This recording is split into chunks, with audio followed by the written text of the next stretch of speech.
We the best, no contest. My clique is the best. We the best. There ain't no one like, cause are you dumb or you crazy? There's no way, G. Me and my clique, we handling biz while you and your clique just act fugazi. You couldn't persuade me to give a damn, it just don't faze me. I got my Xbox, she can't play me. Money in a text box, I get paid. We the best. We the best, no contest. My clique is the best. We the best.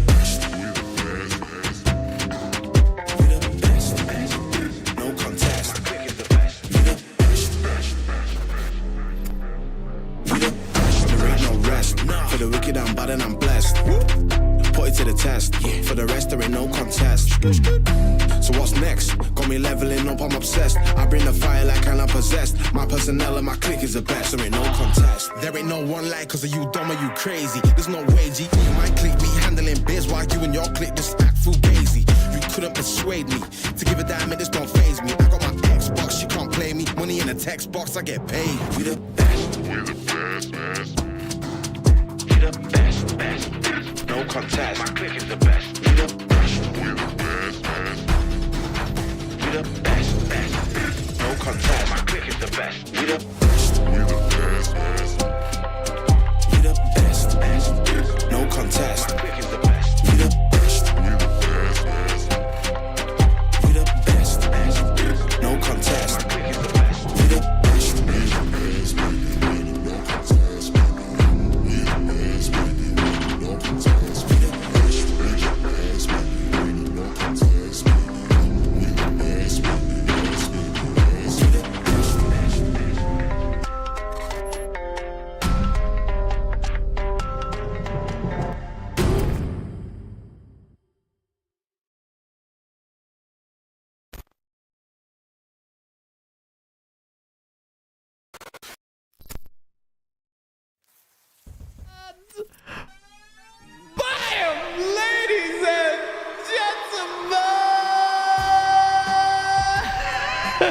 We are live!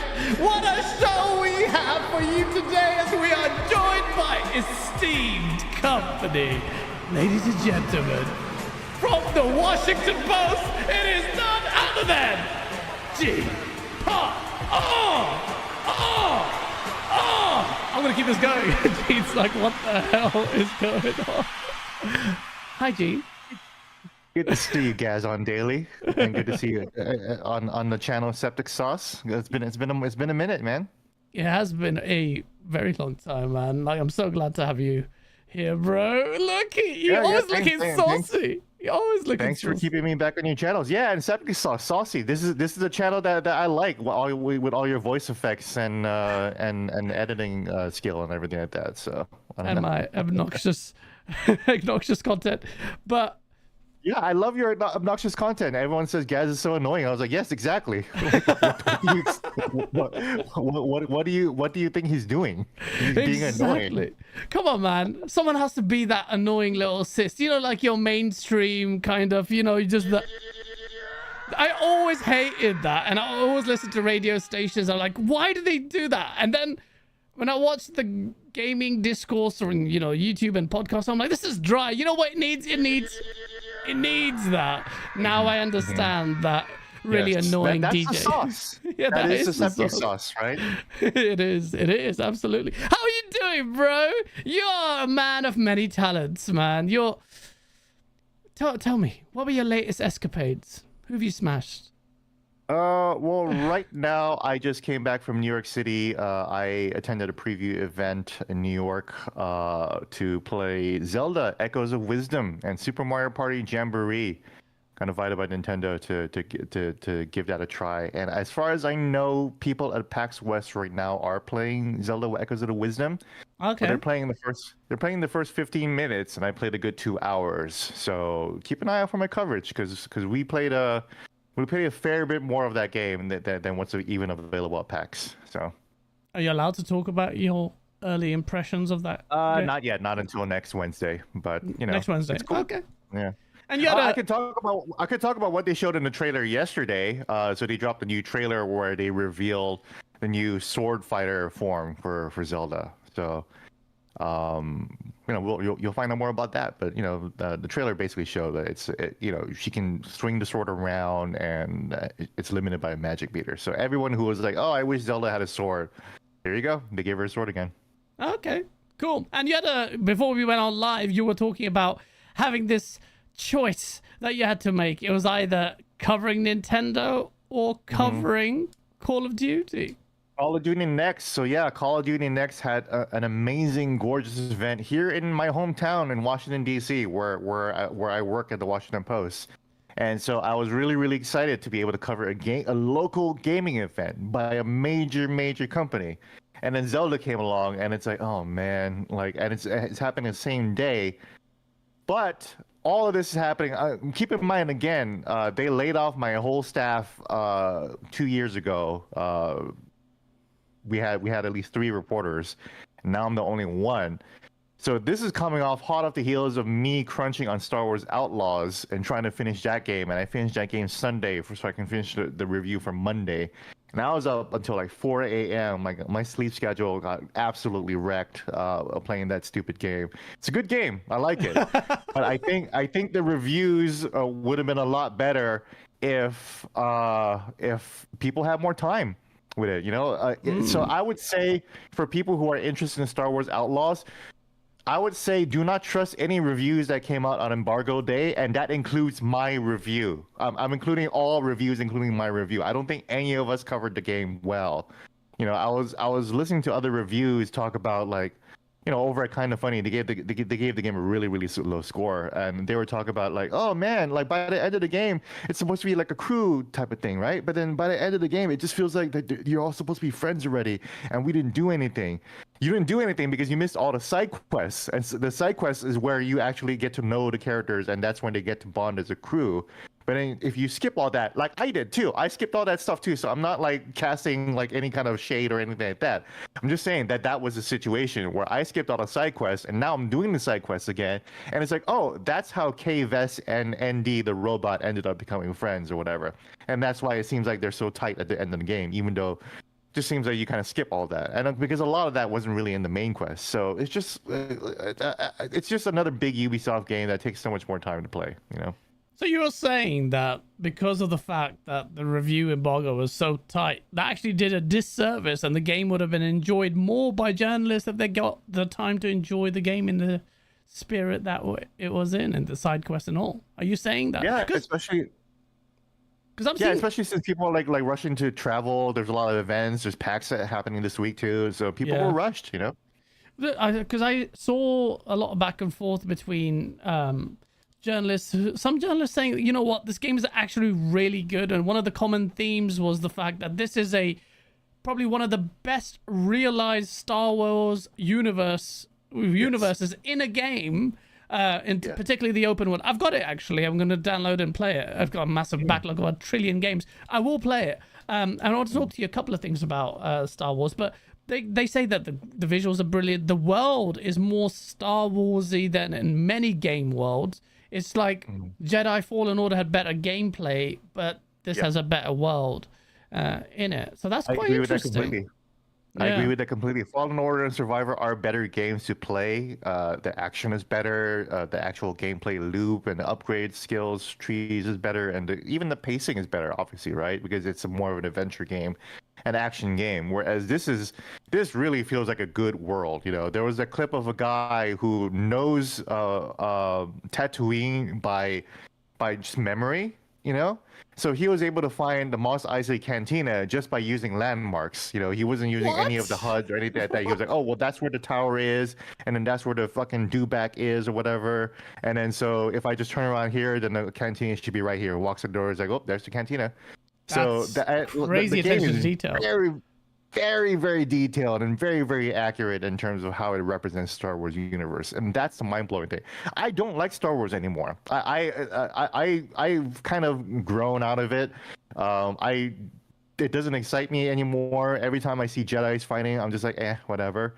Yeah. But Star Wars was one of my first loves. So this was able to kind of unlock a good memory for me, and it's like, oh yeah, this is why I like Star Wars. Yeah. So it's a good game, but everyone is right. Like one thing that is accurate about the review is that the moment-to-moment action can be a little boring. And what they didn't sell about this game is that this game is very, very heavily stealth game. It's very much a stealth game. Oh, okay. And you don't really realize that until maybe the 3rd or 4th mission, where it's just like, oh my god, I'm just doing this again and again and again and again and again. And that is what you do all the way up until the end of the game. The very final level is a stealth mission too. Oh my! And all the way up until the end of the experience, you are still crouching behind waist-high walls and trying to make sure that you're not seen and making distractions. So that is consistent all throughout. So if you really, really hate stealth gameplay, then this is not the game for you. Well, I don't hate stealth gameplay like Asa does, but I do wonder if that will get a little bit samey and old in a game that kind of showed off in its initial trailers a lot of action, a lot of on vehicle stuff, and then space battles and all sorts of shit. And you're telling me predominantly it's just stealth. And in your review, you called it a reminder of Ubisoft's mastery of open world games. That's quite a statement. In fact, it's a statement piece in your review. And it's precisely Ubisoft's formula that people actually bemoan, that they do these open world games, but the core fundamental gameplay suffers due to repetition. Do you think that, because I like Far Cry. I actually think it's like the Far Cry games, great games. Assassin's Creed, but the core gameplay loop is there. If you're telling me and this is what I see constantly. I saw Geoff Grubb say the same thing as well. Take away this. Well, if you take away the Star Wars game, the underlying game isn't that great, and other people are like, well, that's the whole point. It's Star Wars, and I get that. I get that. Trust me, I get that. Dune. I'm looking forward to Dune, even because I'm a Dune fanboy. But I can look at the game, the underlying game. I'm like, this is basically your survival kind of generic game with Dune slapped on. So that's why I say this is Watch Dogs 3 with a Star Wars skin. That's what this game is. That's a cool way of describing it. Watch Dogs 3 with a Star Wars skin. Because in Watch Dogs you have your cell phone, right? Yeah. And then you press L1 to bring up your cell phone, and then you target something. And then from the L1, you can do different actions, basically, hack something or shut it down or blah, blah, blah, right? That is what that little alien cat dog thing, Nyx, that she has around, it does. Nyx is always unlocking things, doing things from far away, distracting enemies. That's a hacking mechanic from Watch Dogs, just placed into Star Wars Outlaws. Okay. Interesting. There was you've probably seen a lot of the discourse, and I wanted to get into this bit, a little slightly different, but it's a trend that has been discussed quite a lot in gaming. So one of the things was the protagonist and the character models in the game, and a lot of the noise was made, or I say in the Twitterverse, I don't know exactly how loud that was. I guess it could be potential echo chamber, accentuating or enhancing that noise. But people were saying that this chick, I looked at her and she looked like a wax model whose face was melted off. And I look at the actual actress, I'm like, damn, girl, like these two things don't match. And this kind of thing was happening around the time Myth Wukong has just come out, and there was, I don't know if you saw, Screen Rant was crying about the fact that this is just really sexist and they don't have barely any female game characters in there. Turns out there's loads of female game characters. And then there's this conversation that's happening in the West, I should say, is between game design, game character design, and I feel like we're not necessarily, well, maybe I do agree. To a certain degree, I think like that you're trying to dumb down or make the characters ugly, female characters really ugly. And then when you see something come out like Stellar Blade, and you see something like Myth Wukong and these other games, and you're like, damn she fine. And I'm like, the last time I said damn she fine for a Western game was probably Lara Croft in Tomb Raider 2, and she had triangle tits then. But do you notice that? Is it just an echo chamber thing? There's your cat. Speaking of pussy, what do you think about this whole noise about game character design in the West? Regarding Star Wars Outlaws specifically, I think people are forgetting how ugly Ubisoft characters can be sometimes. Because I play every single Assassin's Creed game. And I played Assassin's Creed Mirage, right? The one that takes place back in Iraq, right? Yeah. Those characters look fucking ugly. They look terrible. The lip syncing was so bad. They all look like wax models. So for me, I guess people were expecting more Star Wars Outlaws like polish. Maybe they're expecting Naughty Dog levels of facial, or Kojima levels of facial capture.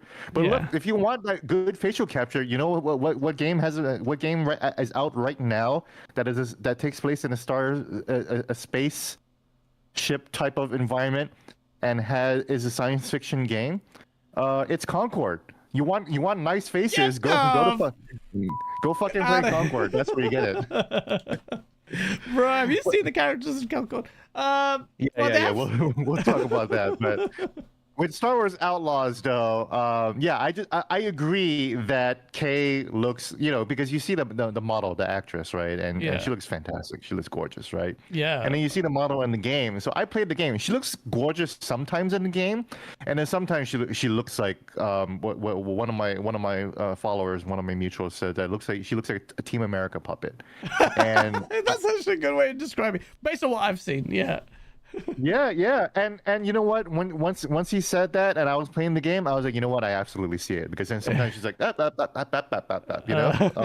it just really doesn't work.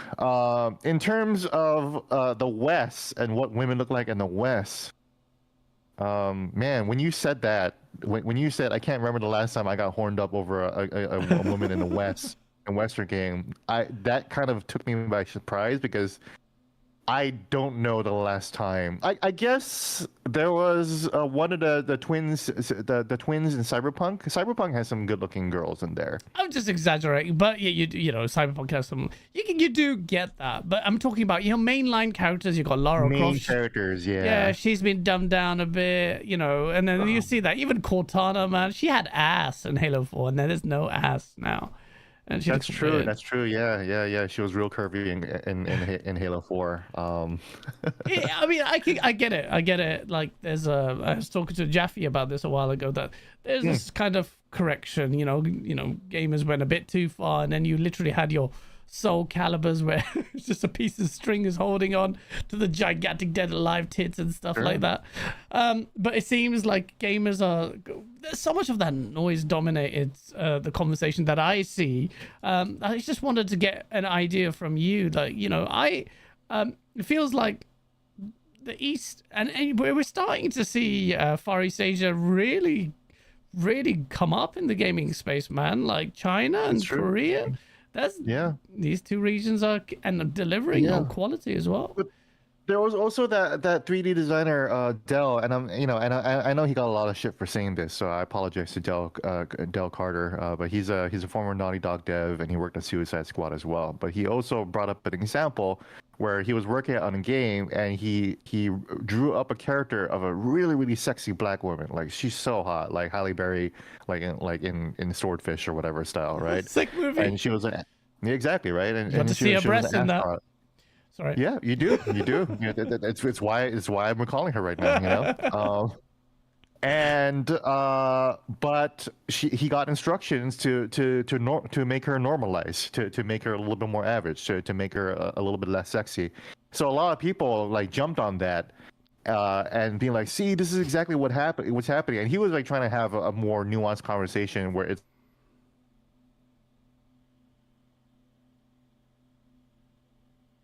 oh, well, we're trying to represent black people, so maybe we can represent make it look a little bit more normal. Versus, he was making an argument. Well, this is a fantasy game, so why don't we have a highly stylized, idealized black woman as a main character or as a character? So there is that debate going on, but it's fairly nuanced, and it's and it's of course it's being taken over by ridiculous culture wars, which I don't like to talk about, and I don't like to pay attention to, because I just think they're ridiculous, I think they're a fairly small group of people too, So I feel like the squeakiest cog gets the oil, and you do see a lot of it. I don't, when I do talk about it, then I get descended upon by the culture war fanatics on both sides, and I'm like, I'm trying to have a conversation if it's just of us guys chatting. I'm like, come on, man, like, why do you put, like, I saw Suicide Squad, and then I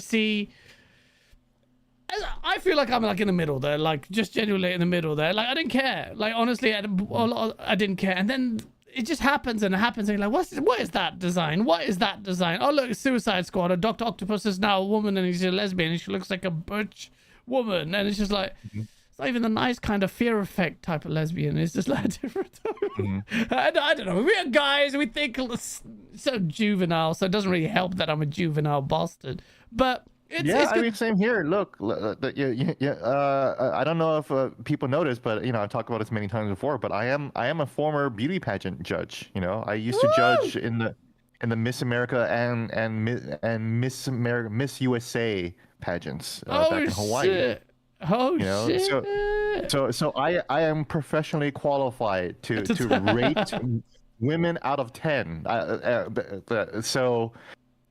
So I get it. I that's why I had a strong appreciation for Stellar Blade, and that's why in my review for Stellar Blade, I talked about the Korean standards of beauty and the K-pop industry there, and how in South Korea especially, employers can ask you for a picture. They're asking for headshots. So if you're looking for work, you got to make sure you glam up and make sure you look model ready, because they want to see your face, and they want to see if I want to see that face around the workplace all day, Bro, everyone does it. Everyone does it, even in the West. Just because they don't ask for a headshot in the obvious way, they still go to an interview. It's a Zoom call or an in-person event. And like, you will like make that judgment based on it, what a person looks like, and it's loads of different things. It's not just based on look. Like, they could be really, really talented, and they may look like a grenade, and we're like, what? I shouldn't judge on the look. This person's going to do a good job at work. Fine, it's okay. So it happens, but you can't even talk about that these days. Sometimes they were like, "Oh, no, you're you so can't. You can't. Yeah, Yeah, but I mean that's look, we are visual creatures, you know. Absolutely. So we should be able to just understand and talk about our own biases and our own, you know, desires and needs. You know, it's healthy. You know. It is, and it's quite natural. And having this artificial kind of mandate and trying to get everyone to prescribe to it is where the problem lies. And I think recently what we're seeing is that there's this jostling for power between different camps that are either strongly or leaning one way or the other. And the ebb and flow of that conversation hasn't been that productive, but I feel like it's lent one way. It's become really ridiculous. And now people are kind of pushing back away from it. Like, I hate to use the word woke, but it is that kind of stuff, like based on the comedy you can, you know, the words you could say, you know, stuff like on race. Like Fritanga used me in a video, goes, Gaz, you wouldn't be offended if I put your face on a plane that smashes into 2 towers, would you? And he did it. His I'm sorry for laughing. Shit, what the fuck, dude? Okay, you have to watch it. It's a really cool clip. Well, it's not cool, but it's like, it's got me, my head on a plane. It goes, all right, mate. And I said, look, Fritanga, you can use that, but if you do use it, you have to pay tribute to my uncle, actually, who died in 9/11. He was God. Yeah, he was a very good pilot. Okay. He didn't get it. I didn't get it. You sounded really serious for a second there. Damn it. I did that very seriously, didn't I, Jack? Cause I already felt bad about laughing about it. So like, Jesus. What were you talking about? Ugly women. There you go. Yeah. Okay, that's a safe conversation to talk about now. Let's talk about that. Well, here's the thing. You know what? I get it though. I get why people might be tired of certain social narratives appearing in the game too. Because look, even in Star Wars Outlaws, there is a side quest for your goddamn little speeder bike, and you just want to go to a speeder mechanic to upgrade your speeder bike, right? I just want my little bike to go a little bit faster when it does a little boost, or it has a little bit more defense. Right, and then so I meet the woman who is the mechanic. Awesome, totally cool, no problem, right? And then Kay just starts flirting with her, and then there's a whole lesbian subplot going on, and it's like you just hit that. That's a checkbox. See, that's a checkbox, and then that's what it's like. It's not naturally woven into the game. Oh, but Gaz, what are you trying to say? That female mechanics can't be lesbian? Yeah, but it barely happens in real life. So if you're pushing it that way, it just does feel disconnected. So it's like it just feels. It just feels like a little silly, like high school silly, where it's like, okay, well, you know, we gotta. I get tired of forced romance, if anything. You know? So my aversion to that is more forced romance. So it's like, okay, well now, so now she's got to be a lesbian, and we have this whole lesbian subplot. That's totally cool, and you can easily flirt with your mechanic. I'm not saying that's unrealistic or anything like that. But then you notice it though, you know. You notice it in the game, and it just comes out of nowhere. I just wanted to upgrade my bike, you know. I wasn't looking to get laid. I don't want to scissor you. I just want an upgrade on my bike. And even if KFS was a guy, or even if the mechanic was a guy, I would still be like, God, why does every goddamn game need a goddamn romance mechanic, you know? And it just happens. Like I just met you, and we're flirting already, you know. Yeah. So it just feels like that's not even like how real flirting works, you know. I don't just go into McDonald's and then just say like, hey baby girl, what's up, you know. But I tried that with my hair salon, my hairstylist one time. I gave her my number. She didn't call me back, so there you go, you know. Come on, Gene. So maybe that's me. Maybe I just have no riz and KVS does. Maybe that's it. Bro, don't even lie. I know what kind of if anyone's a player, chat. It's Gene, this guy, and I knew it from the day I saw you and the way you were about. Bro, he's always posted pictures with these beautiful women. I don't even know, like so many women. I'm like, this lucky mother. And then we go on to David Jaffe's show, and you tell us all kind of escapades. What was that crazy party with the little mask? What do you call those soirees? Oh, what do you call them? Oh yeah, just soirees or whatever. Yeah. There are sexy parties with masks where people are just having sex, like openly in tuxedos and everything like that. So I've attended those. Those are cool too. Gene Park is so cool. And then your glasses were getting in the way. You're like, you know what? Fuck it. I'm going to take it off. And as soon as you took it off. Right. So what Gaz is talking about, if you guys don't know, is that there are the eyes wide shut parties where people are wearing masks and having like sex or like sexual activity with each other. Those actually exist, and they're in pretty much every city. They're probably in your city right now. If you don't know about London, it, then you haven't been invited, right? But these actually do happen, and but I can't see without my glasses because I'm a nerd, and I'm pretty much legally blind, right? Oh wow! So I have the mask over my glasses, and I go up to the guy who put together the whole party, and I was like, "Can I just take my mask off?" And he was like, "No, sure, fine, whatever makes you comfortable, my friend." You know. I don't know what kind of accent that was. I was like, what is that? Like, that was some Samoan or what was that? He looks like Geraldo though, because he has like a twirly like Mr. Pringles type mustache and everything like that. So he looks exactly like that. And you take it off, and then someone turns around and goes, "Gene, it's Gene Park." Yes. They were like, "Oh my God, it's Gene Park of the Washington Post." I'm like, "Oh my God, hey, how's it going?" Can I smash your wife? True story. You did. And well, who was your best smash? Not who, my best literally smash? who smashed. Like, who do you best like? Do you remember? If I said to you the best, like, do you know straight away? Out of my girlfriends, yes. Don't and name she was names. she was Miss Waikiki, so there you go. You lucky mother. But in the beauty pageant contest, there is a conflict of interest. Like if I am like exes or like I dated one of the girls, then obviously I can't be a judge. So. Oh yeah. Okay. Yeah. Well, was she competing again after the? No. I met her through. I got involved in the pageants because of her. I dated her, and then she got me into the pageant scene. So. Wouldn't that be tricky? Like, because you know what chicks are like you're getting exposed to more women, and then you get to judge them, and they'll be like, "Oh, you gave her an 8, did you, Gene?" Yeah. That must have. Come on, man. That must have led to some fights. Not really, actually. She was pretty understanding, you know. That's so cool. But it's tough though, man, because I am a guy who doesn't have a lot of guy friends, you know.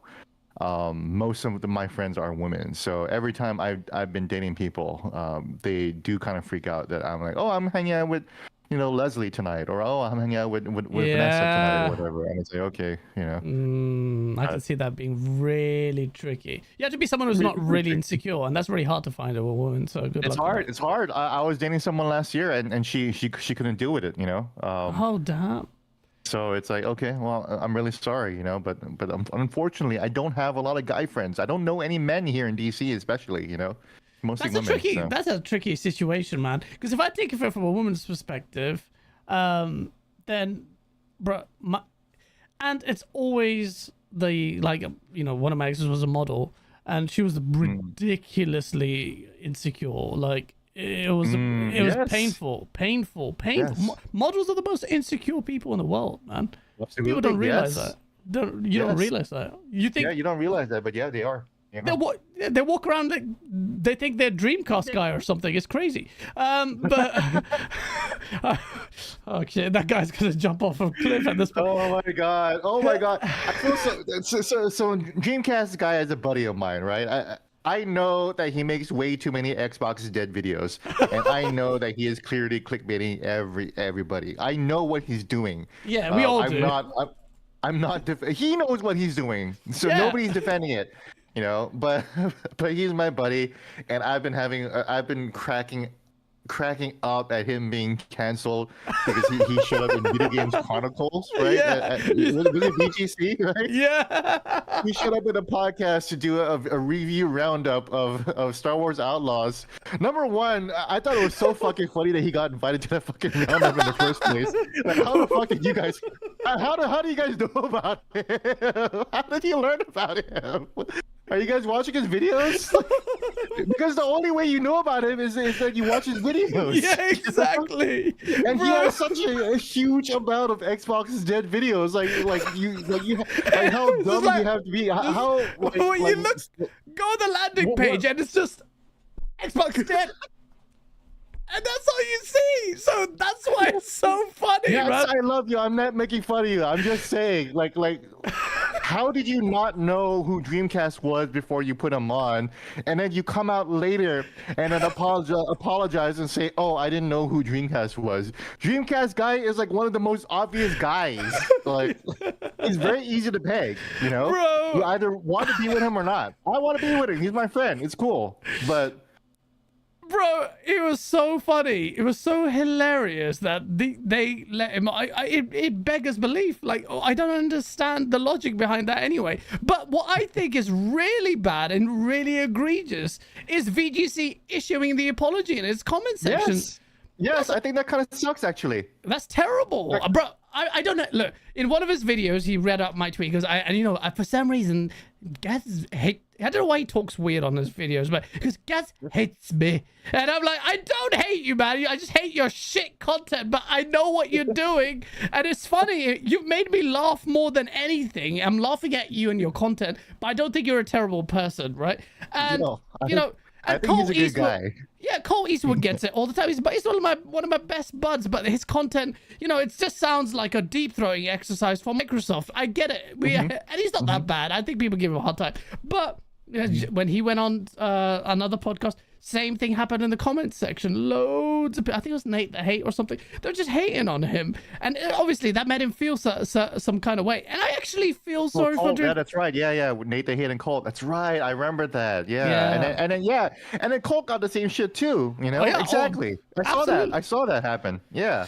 And it's like Nate, but Nate didn't throw Colt under the bus. So if anything, like, I'm laughing at it, and that's my ultimate critique is VGC. How did you not know? Why are you even apologizing for it? You threw him under the bus, but it was your job to know what you were getting yourself into. Absolutely it does, and it's a really bad form to throw a guest under the bus that you've invited and you failed to do your investigation on, and then just basically join in on the public pressure and besmirch them. It just makes look VGC more than Dreamcast guy. It makes VGC look really bad in my opinion.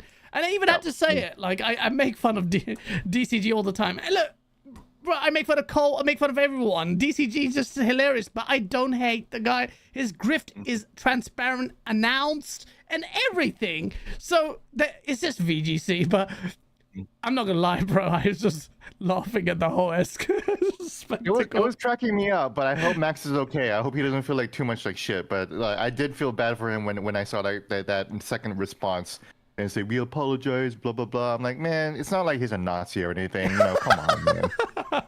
Like you guys are treating him like he's a sex offender or a Nazi or something, and it's like, oh my god, dude. All he does is just say Xbox sucks way too many times, and smoke meth. Yeah, that's the only thing he does. Remember? Did you know about the meth thing about the Dreamcast guy? I do. That affects me personally because I am also a former meth smoker. So it does hurt me a little bit to call him for people to call him a meth head, because it's like I wouldn't call myself a meth head, but I did smoke meth and it was a problem for a little bit, right? So no, but it's okay. This is how Dreamcast guy drops it. He goes, "We ordered some weed. It turned out to be meth, and the way we thought." Let's just smoke it anyway. It's just like, even the meth story's fucked. Couldn't even Jesse Pinkman it. It was just literally like, I did it by mistake. By the way, Xbox sucks. That's his whole caricature delivery. Is that the root of the meth head thing? Bro, it's true. Oh, okay. I thought he actually had a problem or something. Okay. No. Bro,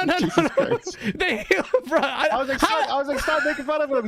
He's a former addict that got better. I was like, I didn't know that he accidentally smoked meth. Bro, he thought it was weed. How do you make the difference? Cannot make the distinction, man. Even that is just so dumb, bro. So even his meth headiness is a grift then. When I smoke meth, I chose to do it on purpose, motherfucker. Bro, everything he does is a grift, bro. Even his intake. Hey, DCG, you know what? You make us smile and laugh, and there's a lot of value in that. And I hope... I saw a video of him where he was like, look, I'm going to change stuff up. He didn't. And he carried on doing what he was anyway. And he said, like, he was getting therapy on some stuff. And as soon as I heard the therapy thing, I thought, you know what? You got to have thick skin to be in the YouTube space. Like, really thick skin. Bro, my daily life is so acrimonious in terms of what I do and my job and just the way I was brought up that YouTube doesn't faze me. This is like child's play. But I can see other people really take it to heart, and it's just like I do feel for them. I'm not a complete dickhead, but well, I try not to be. but that's DCG. You're not that bad. I don't think even when you make fun of like Max and everything, I think it's all fair game. And the reason why I'm here and the reason why I engage with you is because I see that you don't do stuff like that. That I do.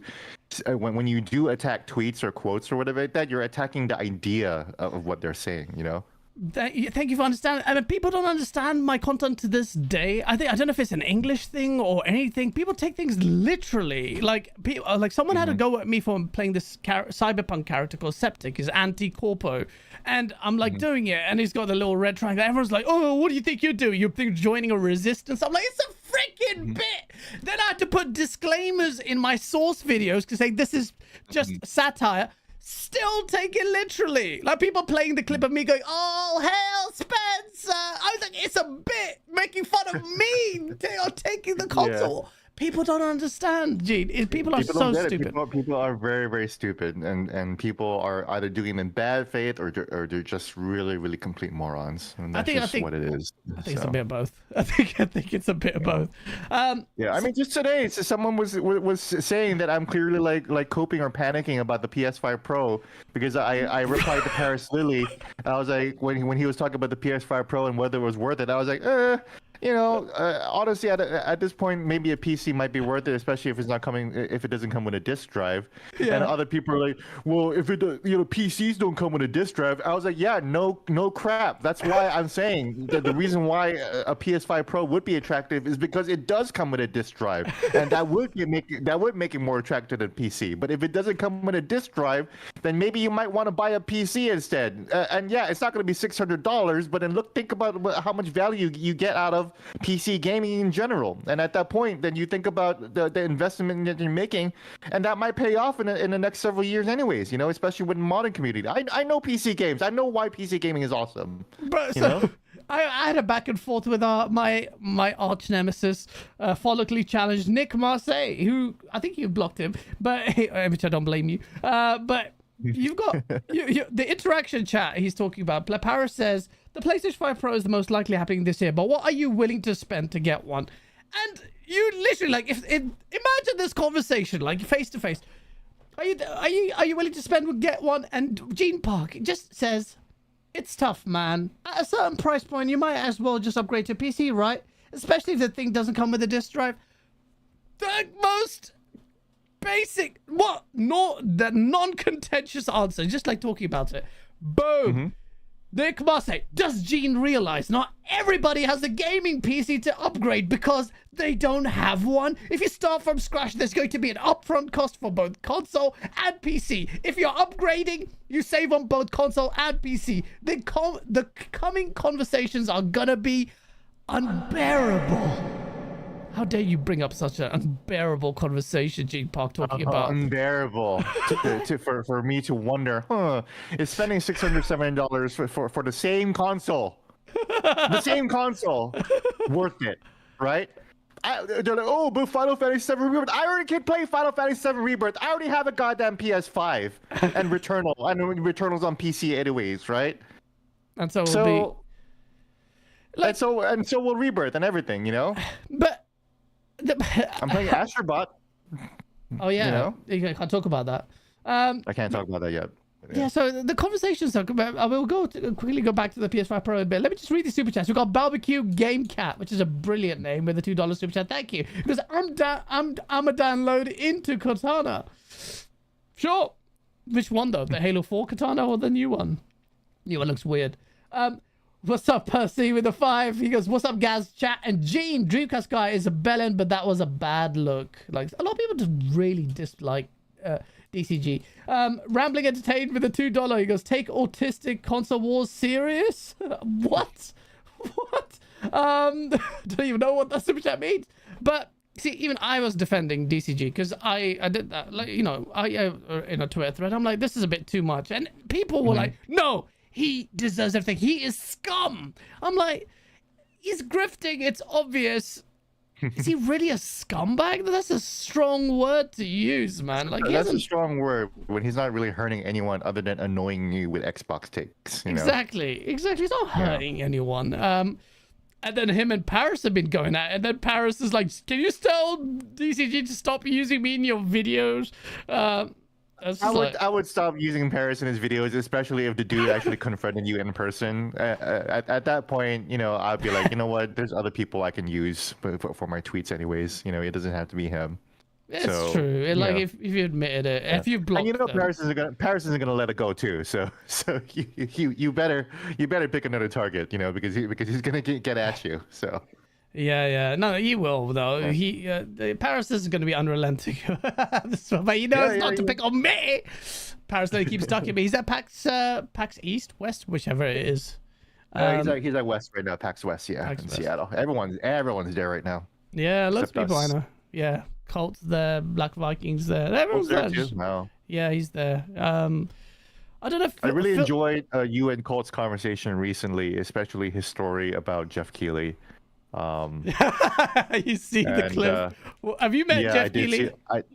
I did see. I met Geoff Keighley, and I'm not surprised that Geoff Keighley said that to Colt. Especially, I'm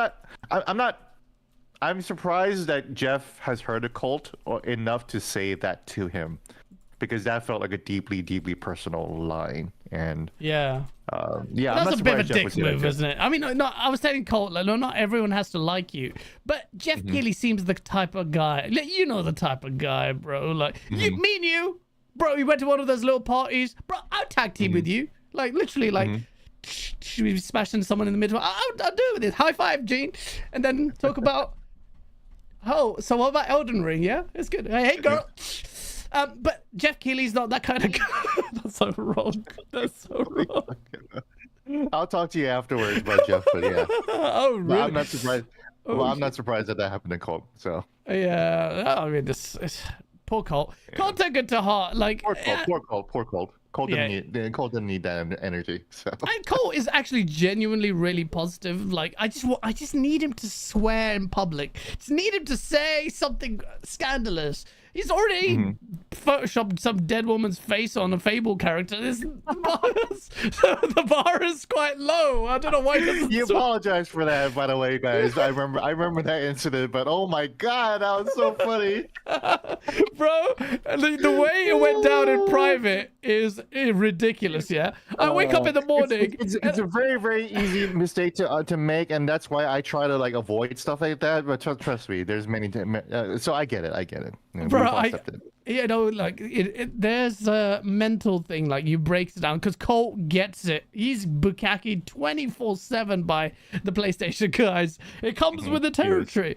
And then I wake up, I see that tweet, and I message Colt, and he's still sleeping, bless him. And I'm like, Colt, there's an account that looks like, because Colt does dumb shit, yeah. But even I thought there's no way Colt would do this. I'm like, Colt, there's an account that looks like yours. A screenshot because I haven't.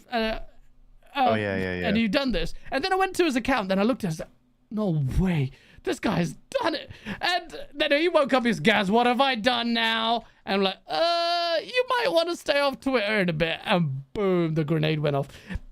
Listen, to is to be human. It is what it is.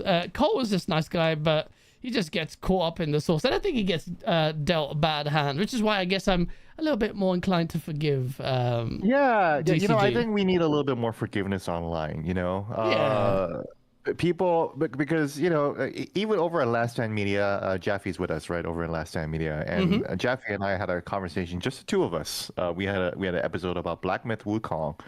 And we had a sidetrack comment where he talked about how he thinks Republicans are assholes, and we had people upset about that, and even Colin was like, you know, could you give us a little more forgiveness, because I don't think he's calling every single Republican assholes. You know, Jaffe's from the South, you know, he has family members who are Republicans. You think that he thinks all Republicans are just like complete scumbags? No, he's talking about a specific group of people. You know, so if you're in that, then maybe, but you know.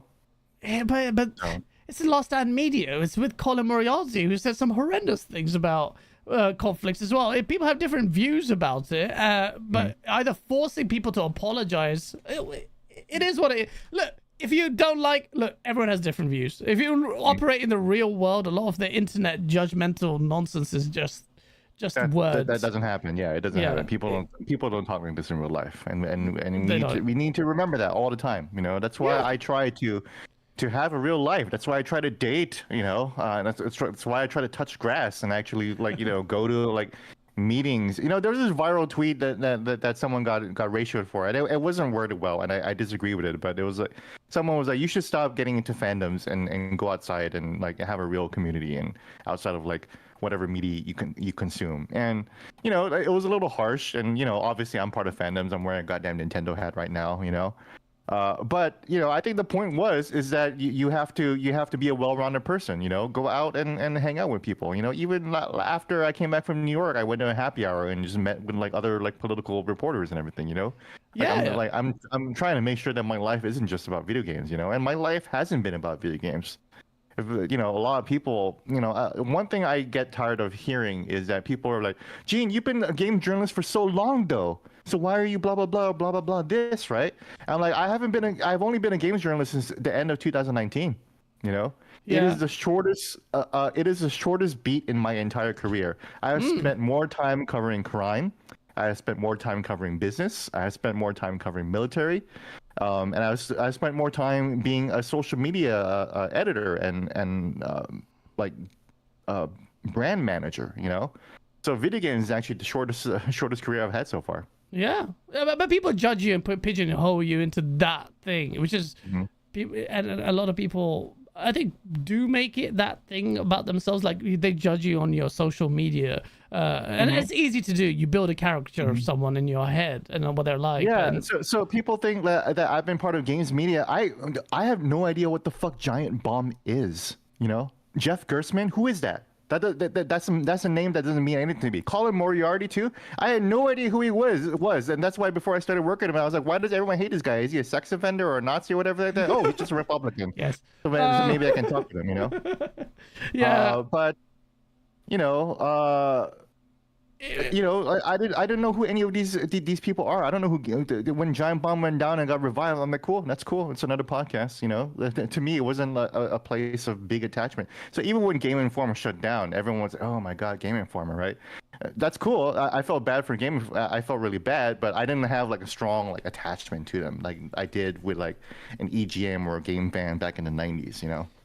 Same here, man. Like I think once you I've been in gaming and gaming media quite a bit, like just following an outsider, like a satellite as a fan, reading magazines and stuff. I've seen it kind of grow. I don't know all the personalities, but when you do get involved in it, you realize that it's just video games and a video game journalist, that people put so much prestige into someone, and we all fall for that thing, but ultimately, like, when you deal with famous people, like outside of gaming, like musicians, big, like, I've got some like famous clients and stuff, and then you spend so much in the music industry, and you just realize it's just games, man. Yeah, it's just like, it's not a big deal. It's not a big deal. But people make it their lives. It's weird. Yeah. It's weird. So like, and I get it. I work at the Washington Post, so there's a level of prestige and elitism there that I think a lot of people, perceive, and I get that because, compared to other games journalists, and I do have that level of prestige there too. So yeah. Let me read these super chats. Shab says, thank you for the £2 because Gaz, stop downloading porn. It's buffering. Is it really? It looks fine to me. Gene, seems to be better now, yeah. I think it's better. It was earlier. Rambling Entertained with the 5 because Gene, tell Keighley that if Lost Epoch doesn't win Best RPG this year, I'm going to hide the Orthodox Jew kid under his bed. Do you remember that kid? That Bill Clinton. Oh yeah. GTA 6 guy. Yeah, that's right. Yeah. You looked at it like, wait, hold on, what is that super chat? I totally forgot. I thought it was related to like Israel and Gaza, but it's like, oh no, it was that kid too. Holy shit. Champagne Supernova with the 5. Hi Gaz, love your work, Gene. Can you ask what Geoff uses to clean his pants when his butter dribbles down his legs after an Xbox to PlayStation 5 announcement? Bro, look, Geoff Keighley has a hard-on for PlayStation. Do you see his facial reactions when it was PlayStation versus Xbox? It's just visibly different. And when he announced Indiana Jones to coming to PlayStation, I thought my face was going to become impregnated with Geoff Keighley. This guy is so biased. It's so hilarious, man. I agree with Champagne. Supernova. Jeff's a pony. I'm sorry. I'm sorry. After all the things you said about like not touching people, and there I am saying Geoff Keighley's a twat. Look. Geoff has I think Geoff clearly has an affinity for like cinematic games, and that's what Sony has been providing, right? I mean, look at the trailers. Look at the games that he highlights in his own edited trailers, which are edited very well. He's a talented video editor. Oh, he does it himself. He does. He takes after his mentor Kojima. So he is editing the Game Awards trailers themselves. But look at the games that he chooses. They're all very cinematic. You know, like, oh my god, it's someone standing in the distance and there's a vista, and they're gonna say some inspirational fucking quote. And you know, that's what he loves, and that's what Sony has been peddling for the past like 10 years, right? Yeah. So, you know, hate to say it, but I have a little bit more respect for him. I didn't realize he edited his videos. Someone who edits their videos, I feel like that means something now to me now. No, yeah. He gets his nails dirty. He gets his hands dirty on this stuff too. He's a hard worker. You know? And you know, even he if gets so much shit, but come on, like he does the whole Game Awards. He's put it together the biggest show in the world.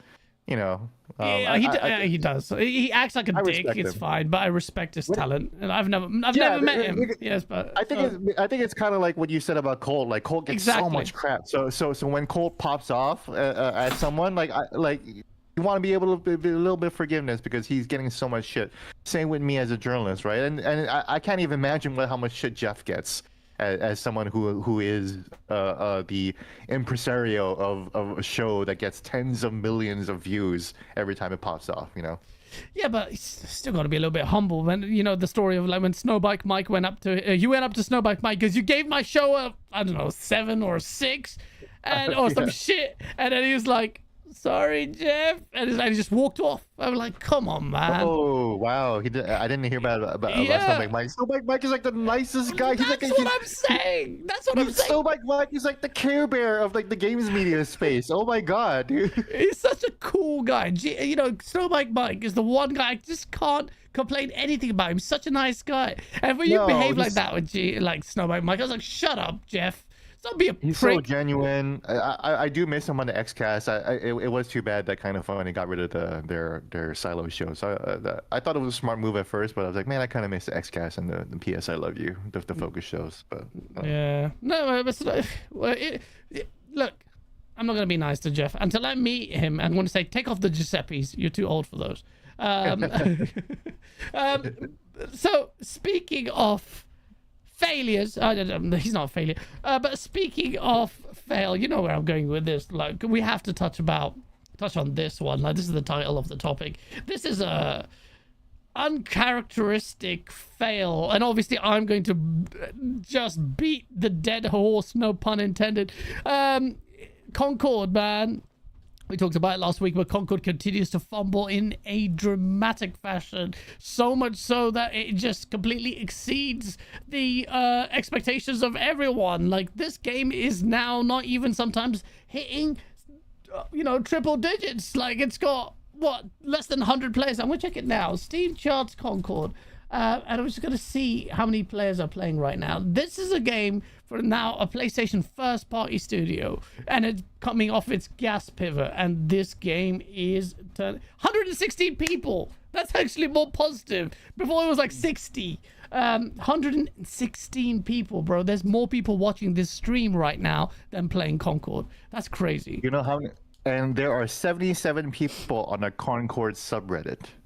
So there are almost as many people perusing the subreddit, which only has 4,000 members, as people playing Concord and Steam right now. It's Saturday in the United States here, you know? Bro, yeah, man, it's Saturday. It's the weekend. Like, what is going on? And the developers are probably playing that game. It's a 3-day weekend here in the United States. It's Labor Day weekend here.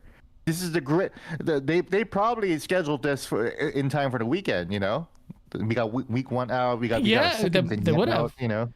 And I do feel for the devs, but this is bad. And there's reports now of it selling 25,000 copies, which is really nothing at the end of the day.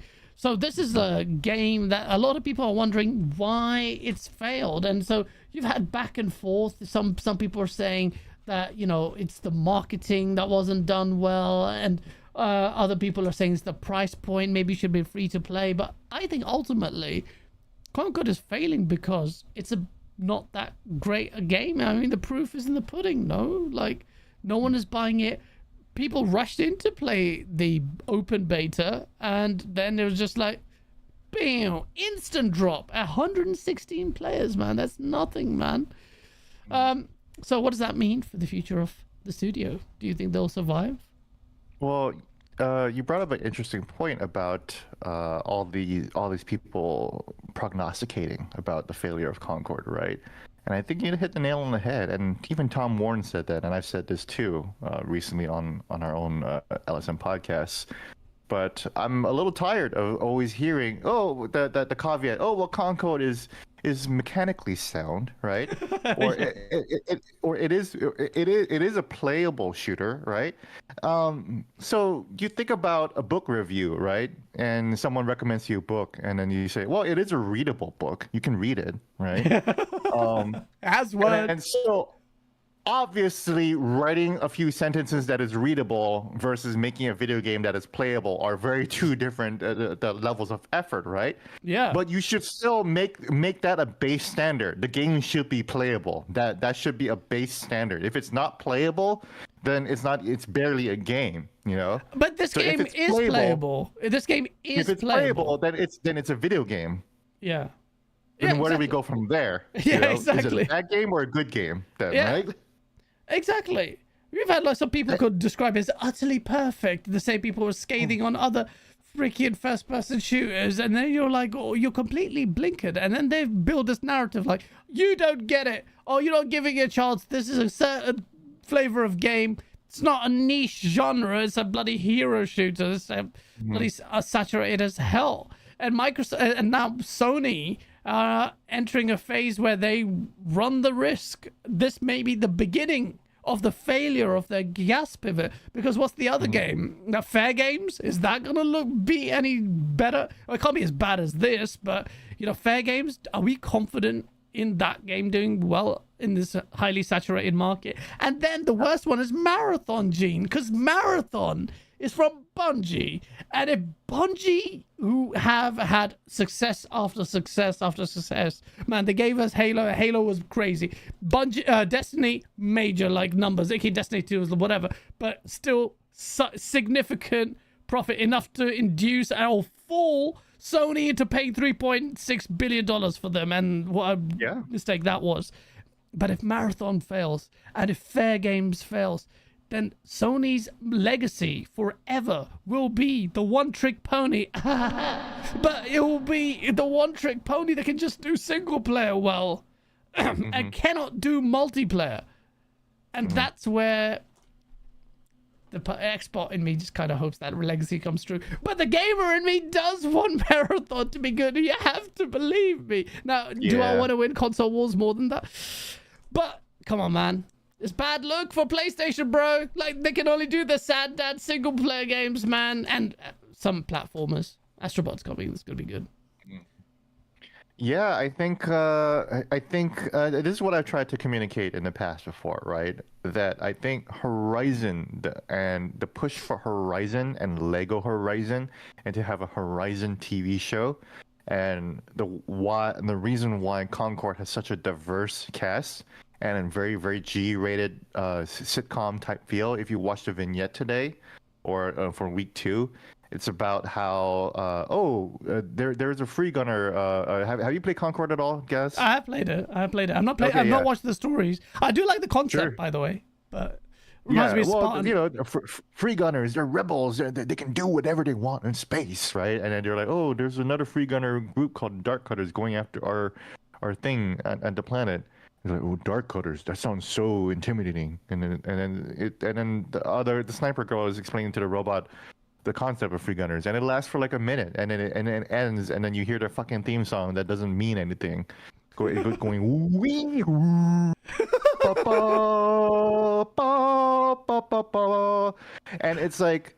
Yeah, can I talk about the music of Concord real quick too? Go for it. The most aesthetically pleasing thing about Concord is that 1970s, early 1980s, quote unquote NASA punk type feel, right? Where it looks like an old like Atari video game console, and it looks like that's cool. It feels warm, especially for an old guy like me. I'm 43, right? And then you play the fucking game, and then it sounds like goddamn Across the Spider-Verse. You know, there's no. Why do you have a clearly visually 1970s aesthetic, and there is no 1970s music at all? The composer is named Daniel Pemberton. He is the composer for Across the Spider-Verse and Into the Spider-Verse. Oh. So all Sony did was ask him, "Hey, can you do that thing again for our game?" And then he was like, "Yeah, sure, fucking why not?" And he just farts out like Hollywood slop, instead of actually thinking about like the music direction doesn't even make sense with the game itself and the visual language of the game. It just sounds like a generic hero game. So I am tired of hearing that Concord is mechanically good and and all respect to IGN, but Concord's are 7 or something like that. I if that's what you think, that's fine, and you're having a good time in Concord, that's fine. But I'm wondering how you're able to do that when you can't even get a game of rivalry, the marquee mode, the most unique mode of Concord. You can't get a queue there for more than like 2 minutes. I just hopped off a queue of rivalry. It took me 8 minutes to find the game, and I queued out after that because no one's fucking playing that game. You know why? Because the game mode sucks. Because the game mode sucks. It's because it's bad. It's badly designed. You know. Because the way it goes is that you can't even choose your favorite character. It punishes you for choosing your favorite character. You have to switch characters all the time. You only have to have a variant. You can unlock variants of your character. So that's why, like for example, Lennox, the guy who looks like a fucking STD on his face, and he likes spicy food. And those are the two most characteristic things about him, is that he looks like gonorrhea and he likes spicy food, right? If you get gonorrhea face to level 6, then you can unlock a variant of him where he has an extra bullet in his chamber, you know. And then so that's the way where you can kind of repeat having your favorite character. And then as you're rolling the character, they have different buffs that they can apply to the rest of the team. So that's where they're kind of like having that it's like a deck building strategy, and we're stacking things up, and by the end of the game you'll have all these buffs stacked up, and the end game team is going to be so powerful. But it's really, really hard to balance because usually the games are very, very lopsided. Once a team is able to understand that and get things going, then it gets so lopsided. It just becomes a total blowout, and it's hard to even learn the game because you can't even find a game because no one's goddamn playing it, and we're just playing team deathmatch. So it's very easy to find a game in team deathmatch. That's cool. So if you just want a hero shooter where you're just running around and just blasting other people, that part's fine. That part's okay. They got that part right. But that's just one part of the game. If I want to play team deathmatch, I'll just go back to Halo Infinite. Yeah, a much better game. A much better game. Yeah. Look, they're gonna have fails. It's just funny that Concord died whilst so Concord lived only to die while factions died and so many different games got cancelled. It's like, what?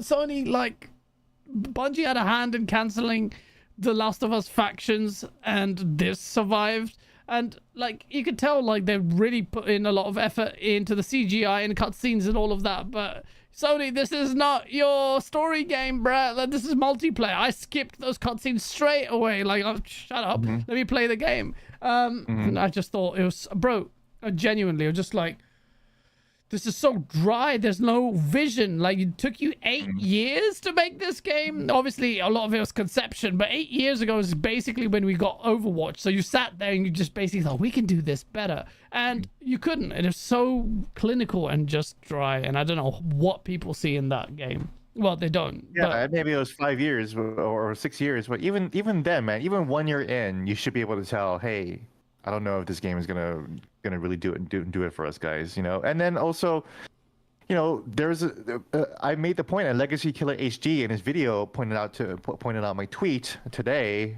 where I was making the point that these weekly cutscenes is one of the leading selling points for Concord. It's one of the leading reasons why they want you to spend $40 on this. You know, if you look at the PlayStation blog, it is in the second paragraph of the PlayStation blog when it's talking about Concord. Look forward to our weekly cinematic vignettes. When you go back to the state of play, because I've been watching the state of play over and over again, and I do this for a lot of games, and that's why I did it for Hellblade, and that's why I got upset about Hellblade. But I also did it for Starfield, and that's why I love Starfield, because I felt like in the Starfield Direct, they presented the information and it was accurate and it was interesting, and that's why when I got the game, it was very accurate to what I got. You know, but when you listen to State of Play, they talk about the vignettes. They're really, really proud of it. It's one of their features. You know, and then you hear about they talk about rivalry mode, and they're like, oh well, we were influenced by fighting games and strategy games.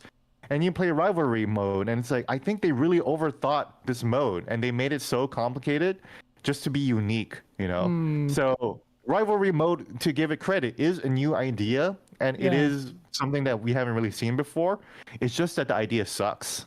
Yeah, I mean, you can't forgive them for trying, but the execution has failed. But the rest of it just sucks. Yeah, it is so much work, so many years worth of work just dead. And I genuinely do. I'm not a prick. I do think, like, you know, if I was a part of that team, you release it and you see that, and then you got people like me on social media just shitting on the game. Must be hard. It is what it is, man. If I don't do it, someone else will. Champions Maneuver. Sorry. What pisses me off is that, like, I've gotten like a message from like a marketing manager in the games industry, and I won't name who they are. But they're like, it sounds like you really have a beef with this team, Gene. And this was in response to the fact that I can't find a rivalry mode match after 8 minutes. It's like the fairest comment. The fairest comment, and but then people in the games industry just get so sensitive. Yeah. It's like, oh my god, like I can't even I can't even say a fact. I can't even say I waited 8 minutes to play this mode, and like, oh, it sounds like you got real beef with this. Like, what the fuck are we doing? You know, bro. How dare you say that? How dare you say that shit to me? First of all, you know, who's actually fucking playing this game? You know, yeah, the one of like 100, but you can count on your hands. And then they're like, bro, I got banned by Halo official channel. Do you know why I got banned? It's because John Junisic was like, we're going to do a multiplayer. I'm like, yeah, is that like banning people from the who use region fields? Or what were they doing in Australia? Because they couldn't find, they didn't have server bloody a thingy. What's it called? A search by region filter in Halo Infinite. Yes, yeah. So I said to John Junisic, like you're banning people from like this, and now you're talking about, you know, really giving options on, you know, to other people and communities like that you banned them for what they call geo-filtering. Basically set your server up so you can just play with Australians. Not, bro, if you're a UK guy playing against US people, Halo is not the same game, man. The grenades behave differently. You get shot around corners. It's an absolute shit show. So God forbid the bloody Australians, who God has put them in the bottom of nowhere, and they want to play with themselves, and then they have to contend with shitty latency, and they're geo-filtering, and you banning them. And then John Junisic makes a really tone-deaf comment. I said, and I just pull him up on Twitter. Official Halo, you can tell Johnny Junisic either controls the official Halo Twitter, or he's got to talk to ban this piece of shit. He's a piece of shit. Like, come on, bro. Like, and it is what it is. You can ban me all you want, but this is what happens. Hey, we all know now how 343 was ran. It was ran to shit. And I'm pretty sure Bonnie Ross and Phil Spencer were having an affair. But it is what it is. Champagne Supernova with a $5 super chat goes, while thinking about how the media was dragging Starfield and Concord has been gently nurtured into the background, the gaslighting is nuts. Bro, let me just have a look at Metacritic for Concord reviews, because it took ages for a appreciable number of reviews to come out. And after over a week, I only saw... 60 something, right? Finally got 33 reviews after 2 weeks, and it's 62. It's a 62 meta. it's bro, I didn't think it would be that bad. But it was bad. But the media's like, PC gamer saying some other shit like, bro, it was so dumb. Like, what are they doing, man? PC gamer then puts out a freaking article saying, oh, this is getting tiring, like just, I don't know, kicking down on games that don't do well. PC gamer that was habitually taking violent diarrhea shits on Redfall, and then his whole freaking social media was just shitting on Starfield again and again and again and again. Is giving these speeches. Shut your mouth, PC gamer. What the hell? But Gaz, people worked on this though. Don't you understand? People worked on this though. Human beings worked on this though. Shut the fuck up, man. You know what? You know what everything is? People worked on everything. So the only thing we can shit on is like rocks and rock formations. I'm gonna go talk shit to the fucking Pacific Ocean because nobody made that. Well, humans didn't make that, so it's okay. I'm gonna go to the Atlantic Ocean. I'm gonna go to the Potomac River right now and just piss on it. Yeah, Potomac River. I'm pissing on your face, and you can't even do shit because you're not even. Nobody even worked on you. No humans did this, so that's totally cool. I'm gonna piss on this shit. But Concord though, but Concord, humans worked on this. Don't you know people worked on this? They spent 8 years to work on this. Fuck off. Humans work on everything. What are we doing here, bro? Oh man, you're just singing my language, bro. Bro, the kind of coddling that we get in the gaming industry is insane. And when David Jaffe, a former game dev, is saying the same thing, then you know how bad it is. Like he was surprised when he was working there how they, the developers like you treat them with kid gloves, and I'm like. I don't get this kind of treatment in my work, and I'm breaking my back as well, like doing crunch. Where's Jason Schreier writing an article on my behalf to treat me like a martyr? It's like game developers sit there. Gene, this is gonna get me cancelled, but have you seen a lot of game devs, man? Like, if you go see the vidocs and documentaries, it's always something like last time I saw that Xbox one, someone on a tricycle and people going in there, and they just look freaking weird, man. Just like they're just weird. It's like Here's the thing, right? You want to talk about the Bungie layoffs, right? The Bungie layoffs happened. There's been like fucking 3 Bungie layoffs, right? Yeah. After I think the second one, there was a whole investigative report about what's going on at Bungie, right? And over at Bungie, they said, "Oh my God, the ship is so tight over here at Bungie. They've now reduced our knitting classes to only monthly. We can only do knitting classes once a month now. Knitting classes. Knitting classes. Nobody talks about this. Nobody talks about this. But Bungie spends money on monthly knitting classes, and that's them cutting back. $3.6 billion, people." Yeah. I love it. Yeah. Thank you, Sony, look it up. It's in the IGN report. Knitting classes. Let me make sure that I'm not just talking shit right now, right? Knitting classes, IGN, Bungie. There you go. Bungie devastate atmosphere is soul crushing amid layoffs, cuts, and fear of Sony takeover. I've seen that. Google. Including numerous other cost-cutting measures recently, including studio-wide hiring freezes. That sucks. Reduced travel budget. That sucks. Elimination holiday bonuses. That's fair too. Keeping its annual Bungie Day virtual, which is fair because Bungie does do that every year. That's okay. But then there's delaying its week-long company pentathlon event to next December and reducing numerous morale events such as cooking and knitting classes from monthly. Oh, I'm sorry, not monthly. So they're reducing the morale events such as cooking and knitting classes from monthly to quarterly. Oh shit, Bungie! So you're only with 4 Sony knitting now. classes per year. Only 4 knitting classes per year. The sacrilege. They can't knit. Bruh, Yeah. you tell Sony sitting there, you're just like, naughty? Just sitting there like, we want results. Stop your bullshit, man. What are you Stop doing? fucking knitting. Stop it, I feel oppressed. This is just jokes. I'm not saying that all game devs do is knitting, but I am jumping off. Jumping off your point, though, right? It is. So what were you saying? They're having tricycles in these documentaries, right? Bro, you see, I can't, how do I say this without I've given enough people to hate reasons for people to hate me for saying some of the stuff I do. Here's what I hate hearing. Like, oh, game dev is hard. You know what's hard?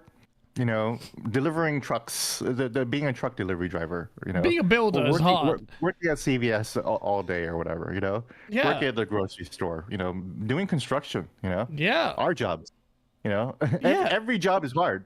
Bruh, like, I don't cry about it. Like, most people in my job, literally, if you go to, like, a lawyer's conference, they're all bored. They're literally bored from the stress. Or they have got health issues and whatnot. And I can understand it, but I don't ever expect anyone to feel sorry for me. But the game industry is like, I get it, it's a creative art form, but then stop being a bitch. And this is what's happening. And this is why I just feel like game development is screwed. I don't know if it's a generational thing, but back then you had your John Carmacks sitting there, they're just busting through with mad levels of code in a basement, and they had a vision. And gaming has been so bastardized now that new gen of gamers and the new gen of developers are your Roblox kids and all of that. They don't understand the spirit of gaming, and that's reflected in the type of games we get. Not one game that I see that is like mind-blowing in terms of the tech that it's using or trying to push a new frontier. At this point, I'm just asking for something that rivals World of Warcraft, for God's sake, as an MMORPG. I'm not even getting that. So, like, this is where, like, I feel like at one point, and we'll get into what Xbox is doing in a bit, because I feel like this is why I really, really hate Xbox doing what they're doing now. And I'll touch that a bit. Let me just quickly read this super chat. We've got Percy Pringles. Gene, what was your favorite thing to do in Guam? We would go drink at the hotels in Tumon and then walk across the street to shoot guns. I miss that place. Yeah. You are describing my high school life. I used to go to the hotel bars to get drunk because the drinking age on Guam was 18, and they only recently raised it maybe a decade ago. Oh, really? But the bars on Guam, they don't give a shit about your age, right? So I started drinking when I was like 15, 16. And then I go across the street to the shooting galleries and shoot guns, you know, because Guam is a very, very gun-heavy environment. The first gun I shot was when I was 6 years old. It was my grandpa's. He was a sheriff, and he gave me his pistol, and he shot it. And I shot a rifle. That's sick. Yeah.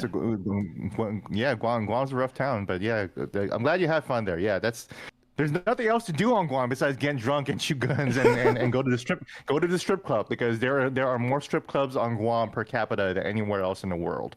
And that was my hometown in Tumon, right what he was talking about. That was a tourist district, and there are just strip clubs. I was literally raised in a strip club. I'm just checking flights for Tumon, Guam. It's very expensive. It's very expensive too. But Is it very expensive? Yeah, it's very expensive to fly there. But yeah. From the UK, but you absolutely nightmarish. Oh shit. Oh well, that's good to know a little bit about. But yeah, it's such a sick upbringing, man. I think I was talking to you about this. Like, you were kind of giving the impression that you loved Hawaii, man, and then you've gone to. I did love Hawaii. I had a good time there. I didn't really want to leave, actually. You know, I wanted to leave for my career.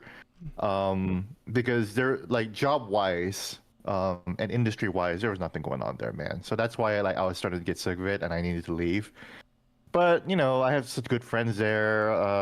Man, I left a really good girl there that I was really seeing. Oh man! And I left, and she ended up marrying my friend, and they have kids. So like, so I have these deep regrets. And she's like, "Yeah, you went off and had a great career." And I'm like, "Yeah, I sure did." You know, bro. So now they have now she's happily married with a kid, beautiful son, and I'm here talking with you guys. So I'll take that as a compliment. Bro, surely you can do what you do remotely from Hawaii, no? I could, but the Washington Post is run by very, very old traditional white men who like to have people in the office so they can feel powerful and influential, you know. So. I know exactly how that feels. Yeah, man. Oh, that sucks, man. But whenever you mentioned it, I always got the impression that, like, man, Hawaii sounds amazing. It's a good place. It's a good place. It's a great place to raise a family there. That's for sure. Because it's very chill.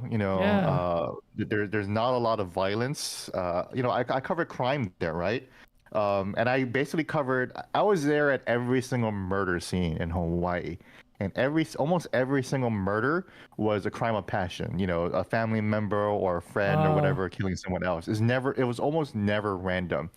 When it was a random killing, then that's when things got weird, and that's when I started to look into things like why does random killing happen. It always ended up becoming about drugs or something, But other than that, though, it was it's a pretty safe place. You're not gonna get randomly hurt by people sometimes. So a lot of Japanese people there, which I was surprised to find. I was watching Terrace House, which is like a Japanese reality TV show. Yeah, and it was based in Hawaii in one season. And I was like, Hawaii is amazing, man. If you have to watch this show called Terrace House, it got cancelled. Yeah. I heard about it. All my friends were super excited that it was filming there. And I haven't watched it, but yeah, I'm sure it makes Hawaii is a magical place. There was a secret beach that I always used to go there, and it turns out that was the same beach that they filmed the first episode of Lost at too. So cool. Shit! It's Hawaii, man. It just looks amazing. It's not what I thought it would be when I watched the reality TV show.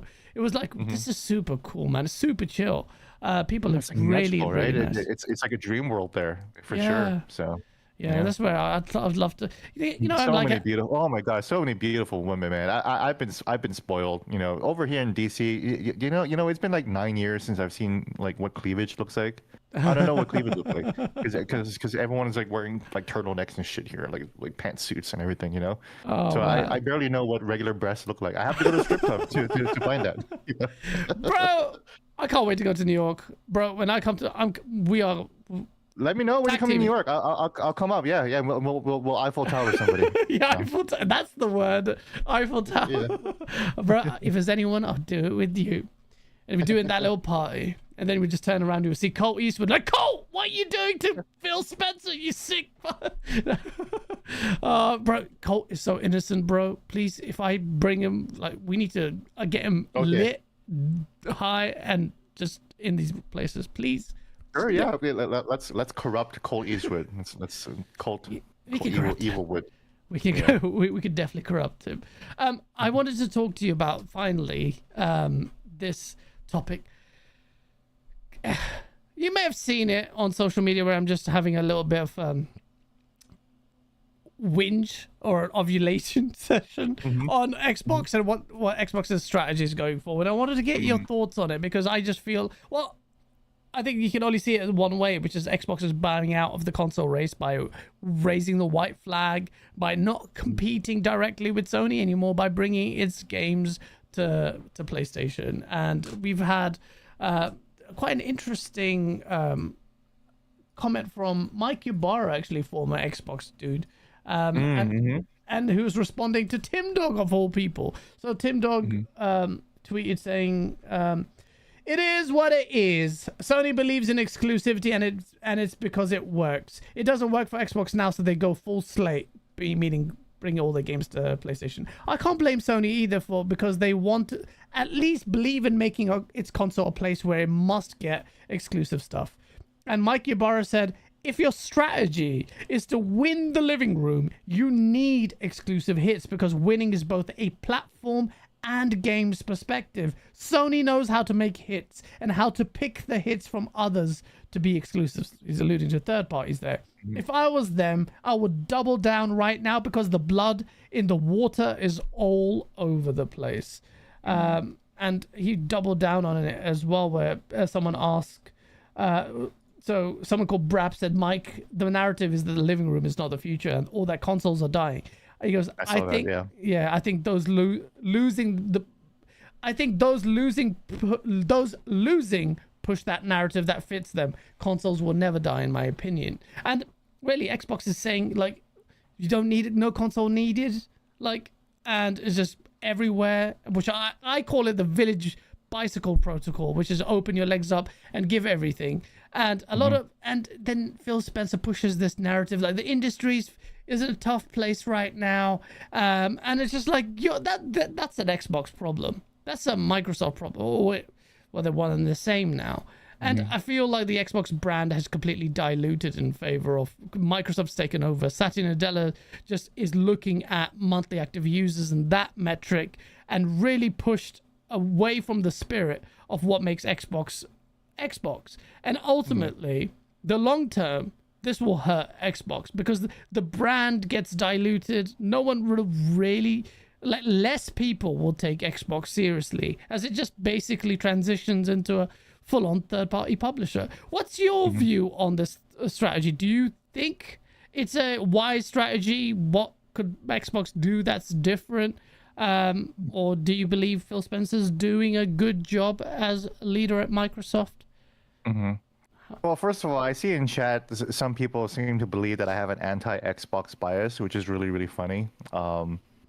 Being the guy who praised Starfield the most last year and got lambasted for it. Yeah, I got all kinds of shit for it. The reason why I have that reputation is, one, because I really didn't like Hellblade 2.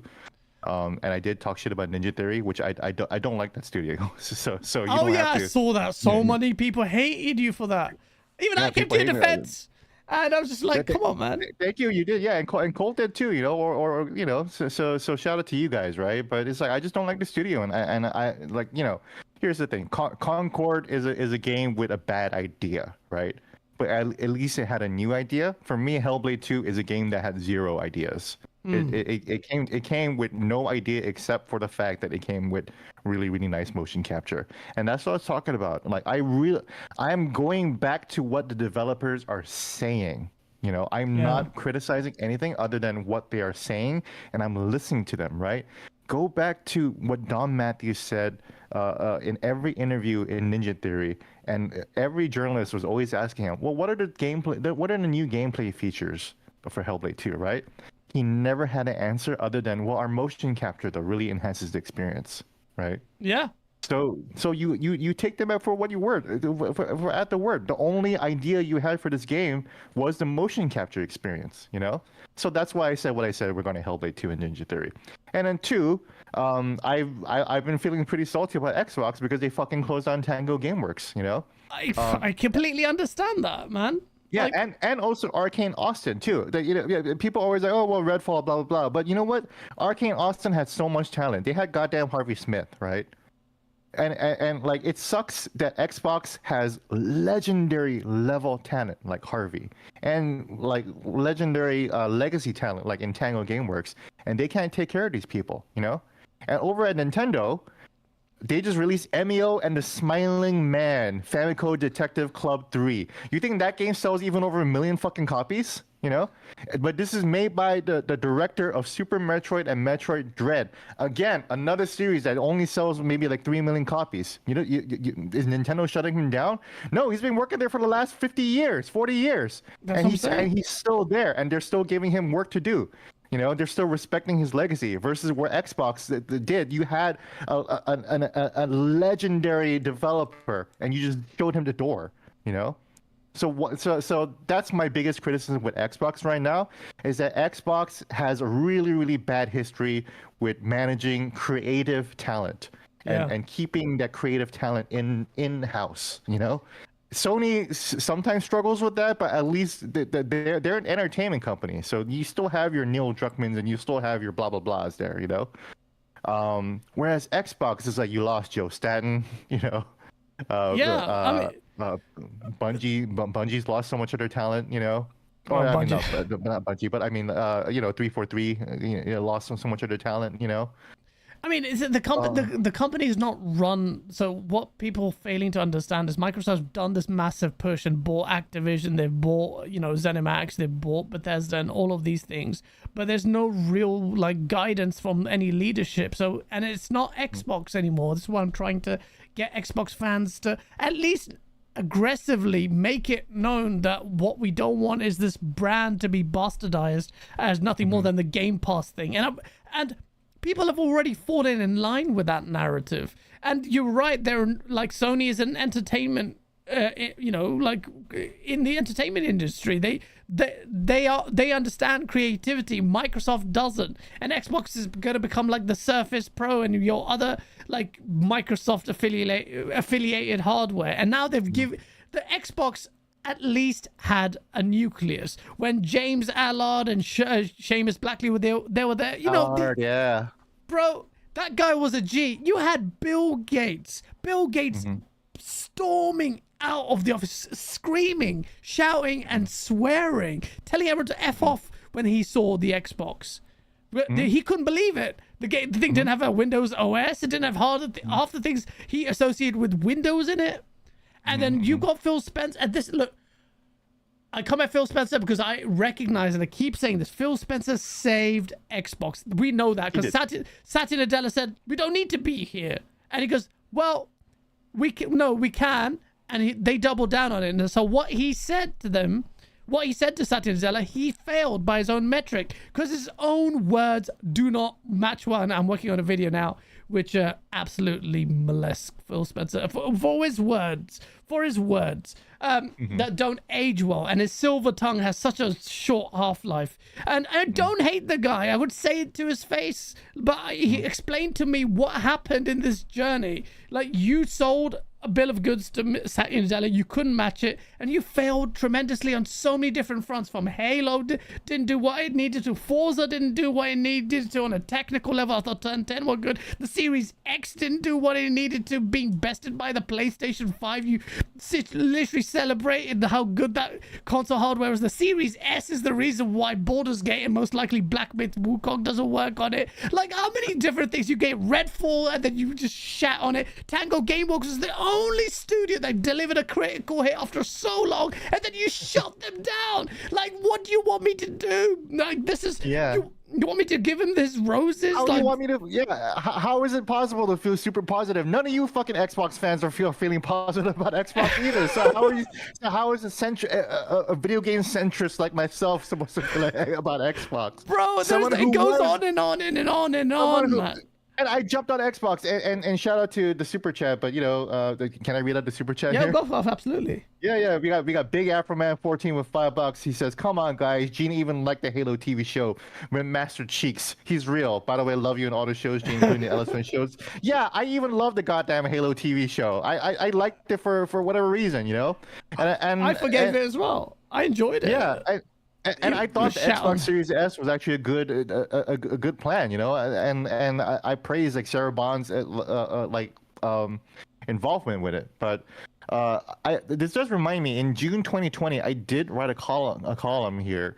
PlayStation, and this is in 2020. PlayStation and Xbox are not in a console war; they're racing in different directions. I was right. Yeah, absolutely. We just didn't see it. Like, Xbox is going for this service push for ages at the cost of the console, whilst telling you otherwise. Where Phil Spencer explicitly says this is about consoles where Game Pass exists. That's changed. He was talking about, I've got one in my video where he talks about exclusivity being at the forefront of it. If we lose our way with Halo, we lose our way with Xbox. So many different quotes where he's just completely done a U-turn. And I know for a fact he lied. And this is the thing. He lied to everyone when he was saying it was just 4 games, knowing full well that these games are in development for PlayStation, like Hellblade 2, that hasn't been announced yet. So, like, this is where I'm like, as an Xbox fan, like, even I was PC last gen, but I always believe in Xbox as a competitor, and I really, really desperately need someone to step up to the plate, and I don't know who would, because Sega's gone, and unless Nintendo starts going in the lane of, the current gen, like, high fidelity third party mainstream machine, which could work. I just don't.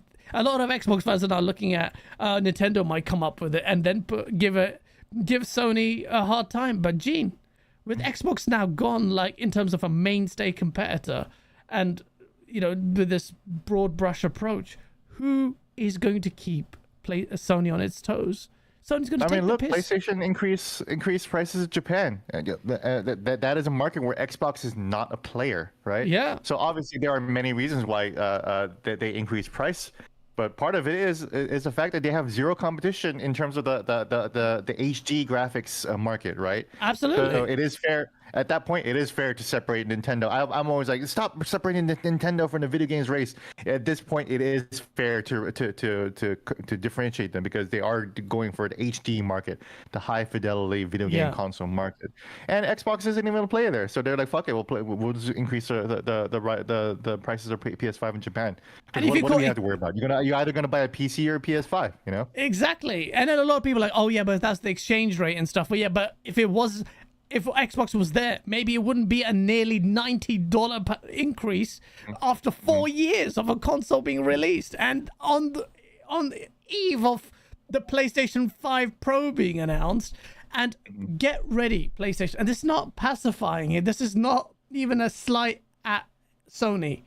This is a slight at Xbox's shortcomings and failing here, which will enable Sony and PlayStation to take the piss. You thought Sony, even at the start of this gen, had to price their console accordingly because they felt something with Microsoft and the pressure from them. And now they're going to do some stuff with games. It wouldn't even surprise me to charge you $10 extra for PS5 Pro games because Sony could do it. Because who is now buying Xboxes? Xboxes is failing. I don't know what they're going to do with their next gen console market release and how they're going to reconcile that with their confusing messaging, broad brush approach, all the exclusives, maybe barring Forza, Halo, and we're hearing about Forza being on play. If Forza goes on PlayStation, bro, that even I don't know, but to me that's crazy. But if Forza goes to PlayStation, anything can come to PlayStation, and that basically means Xbox doesn't have any exclusives. They're all timed exclusives, like by 3 months. For Indiana Jones, and you allow Geoff Keighley of all people to put it on stage as your one more game. That means Xbox has no shame, man. They literally just sat there and let him do it, and then apparently Phil Spencer looked just really apathetic. Tweet of him looking like Homelander. Yeah, Homelander. Yeah. You saw it. It's just Shout out to Lex Luddy who made that tweet. But yeah. Bro, it was so funny. Damn, man, it's just like I can't even. Indiana Jones is look. I'm actually really excited for that game. Besides Astrobot, which I have now, that is probably and Dragon Quest 3 HD 2D remake. That is the game that I'm looking forward to the most because I love machine games. And unfortunately we didn't get any hands-on time with it, but just like looking at the game, it looks like it feels so good to punch those Nazis. Like it's a really good game feel where it's just like you just whip them in and suck them in and just pop, you know. I can't wait to play it, but if I didn't have an Xbox, I'd be like, fuck it, I'll wait for the PS5 version, you know. They'll patch out all the bad stuff, and I'll just get a good version of the PS5. And if you decide to get PS5 Pro to make Nick Marseille happy, you'll play the best version on the PS5 Pro. The PlayStation 5 Pro will play the best. The PlayStation will play the best version of Xbox games. Yeah. And here's the stupid thing about me panicking about the PS5 Pro is that like later in the replies they're like, well, you know, GTA 6 will probably play best on PS5 Pro, and I was like, yeah, good point. The whole reason why, so I skipped on the Xbox One generation for almost a whole generation because I was part of the whole metric loss, right? I was definitely part of that crowd. And I didn't pay attention to Xbox One at all. But then when Red Dead Redemption 2 came out, and I heard that the Xbox One X had the 4K version of Red Dead Redemption 2, and I was trying to play it on my PS4 Pro, and I was like, this shit looks like Vaseline. This looks like ass, you know. And this game is supposed to look beautiful. So I went out and just bought the Xbox One X, and I played Red Dead Redemption 2, and I had a great time. So yeah, there is a strong, you know, at least even for me, there's a strong urge to want to get the new Rockstar game at the best, and it's too bad. Yeah, it's gonna be the PS5 Pro that's gonna have the best version of GTA 6. It's why I'm gonna buy the PS5 Pro. GTA 6 is that powerful that I will buy it on PS4, and I'll get to play Black Myth Wukong. Hopefully, depending on how it runs. I have some questions about how well the PS5 Pro will run based on how the PS4 Pro was, but I have a lot more faith in Sony's hardware team than Microsoft. So there's that. But yeah, you know, a lot of people like. Anyway, I don't even have a PS5, but I'll buy a PlayStation 5. And going next gen, I will buy the Xbox handheld, and I may buy the next gen Xbox because I'm a big gaming fan. But if all my friends are asking me what console to buy, I'm like, buy a PlayStation. Why would you get everything there? Like, why would I mislead my friends unless they want to play Game Pass? And most of them, then I have to have that conversation with them, Gene, because they don't even know what Game Pass is. You'd think they'd know because Microsoft doesn't market it like it does. And even Call of Duty, I don't know what's going on. But I know that in the Xbox community, that makes me such a pariah, how I relentlessly go after Phil Spencer. And it's really because of the competition. If Sega came back, Gene, fuck Xbox, I am in on Sega's court. Holy shit. Like, yes, the industry needs this, and Xbox let us down. And I think by connection or vicarious liability, Phil Spencer let us down. And that may be unfair to him, but I would love to have that conversation with him. And yeah, well, Phil's the one that's talking the most too, you know? Yeah. I mean, for fuck's sake, he just went on stage in PAX West, you know, yesterday. I know, talk about his legacy, yeah, and his history. Talking about his legacy and everything. I was like, at least it's like historical. I was like, oh my god, Phil, like, stop taking the stage, stop doing these fucking podcasts, for fuck's sake, dude. Yeah. You know? Just don't age Doug well. Bowser gives a shit about what people are saying. No, he's like, shut the fuck up and buy Nintendo, you know. and Herman Hulst is just gonna sit behind that little Japanese investor with his little Madonna headset and just like, oi, we believe in this and that, you know. Yeah. That's all he's gonna do, you know.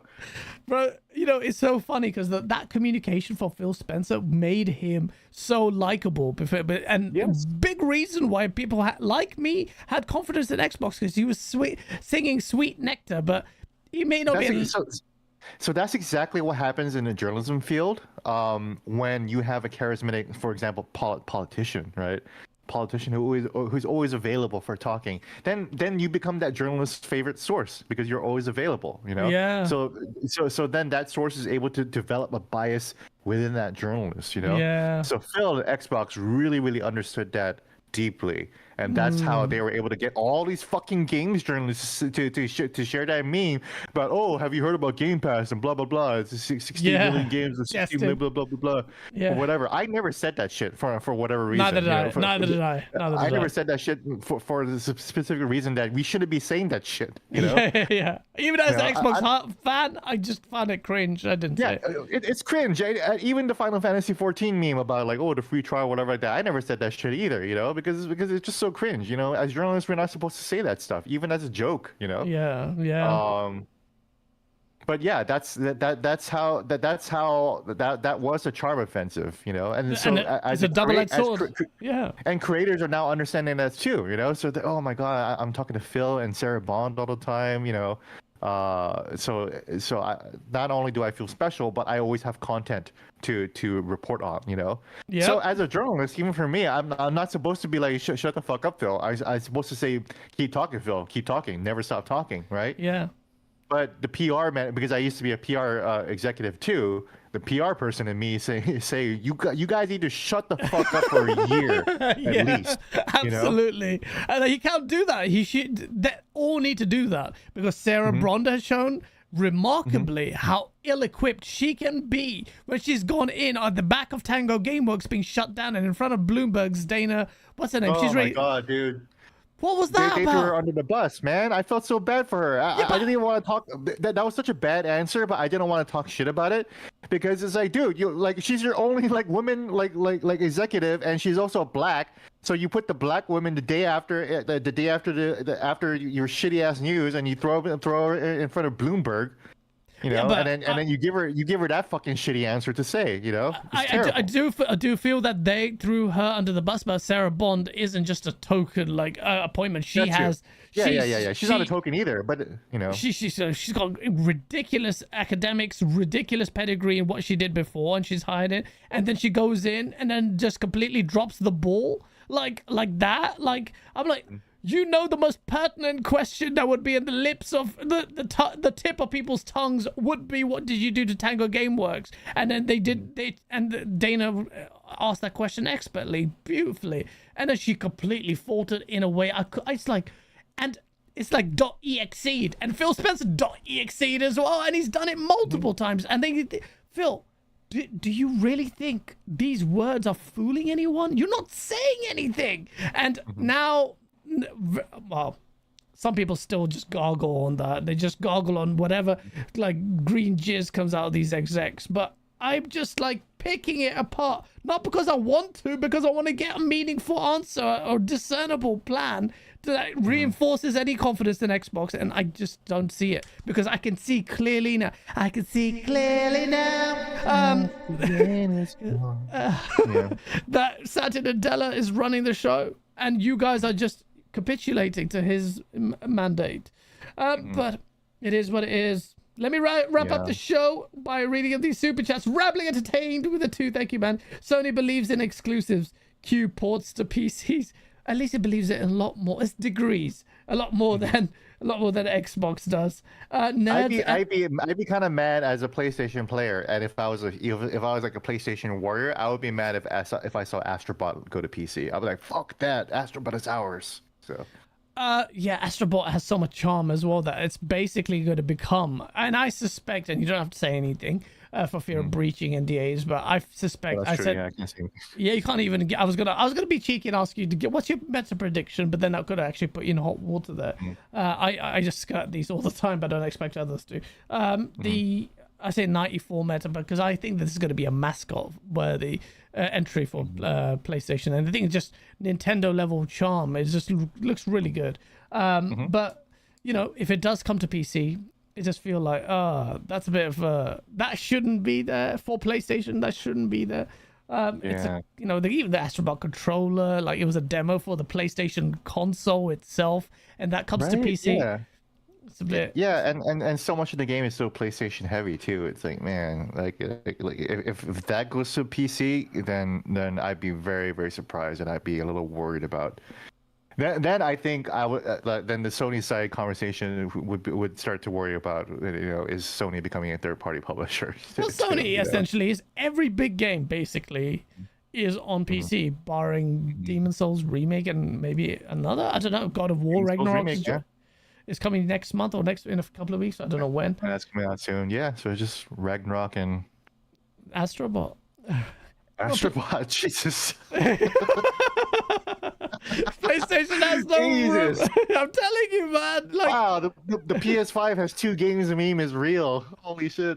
Bro, we're probably getting it wrong, but oh my god, bro, dude. What game do they have, bro? Like, you tell me. Just think of it. I'll give you some time. Think about it. Yeah, let me go.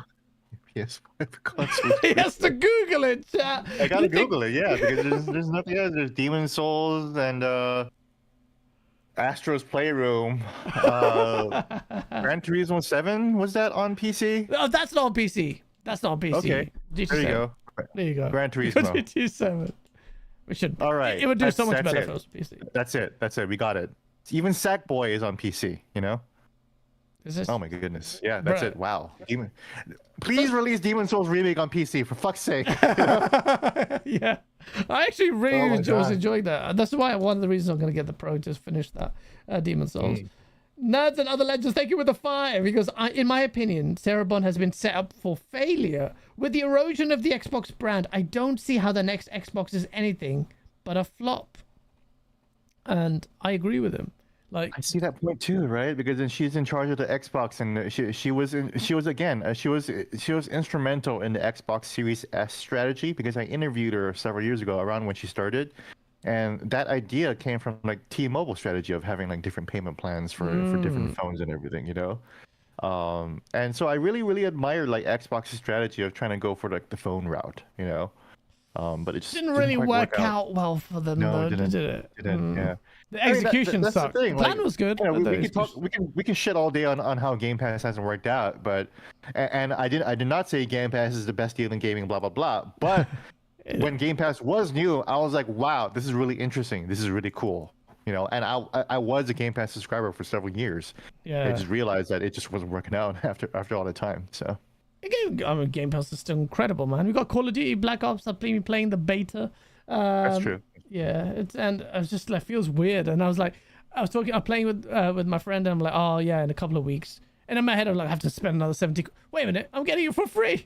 And then all my mates are actually, jumping on it now for the first time. I'm signing up for Game Pass again for Call of Duty actually. So it's gonna work. It's good. So it's gonna be really interesting to see the numbers because even I want to play Call of Duty on Game Pass now. You know. Yeah, but for some reason they're not allowed to. But we don't know why. But they don't market it, and I don't know why that is. I don't know what it's so bad right now that before I was thinking they're so shit at marketing. That's why. Now it's so completely absent that I think there's got to be a reason.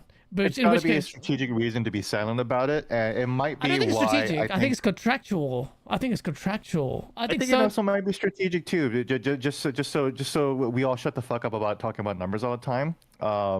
I think that's why the Square Enix. I think Final Fantasy VII Rebirth didn't sell that bad. I think it sold probably well enough for people to talk about it, but I think Square Enix isn't talking about it because they're tired of people talking about the sales. So. I don't think their sales are that high. That's why they don't. Because Square Enix doesn't really shy away from talking about numbers. And I think they're going to start to. I think they're going to start to. Yeah. Okay. Obviously, historically they have it, and that's why I also thought like, oh, Rebirth. But from talking to people and thinking about things, I think it's just that they just don't want to deal with the PR and the discourse anymore. So. Okay, maybe. Yeah, so it just kind of maybe Xbox, but who knows? Who knows? I on the Xbox side, I have no sources on anything.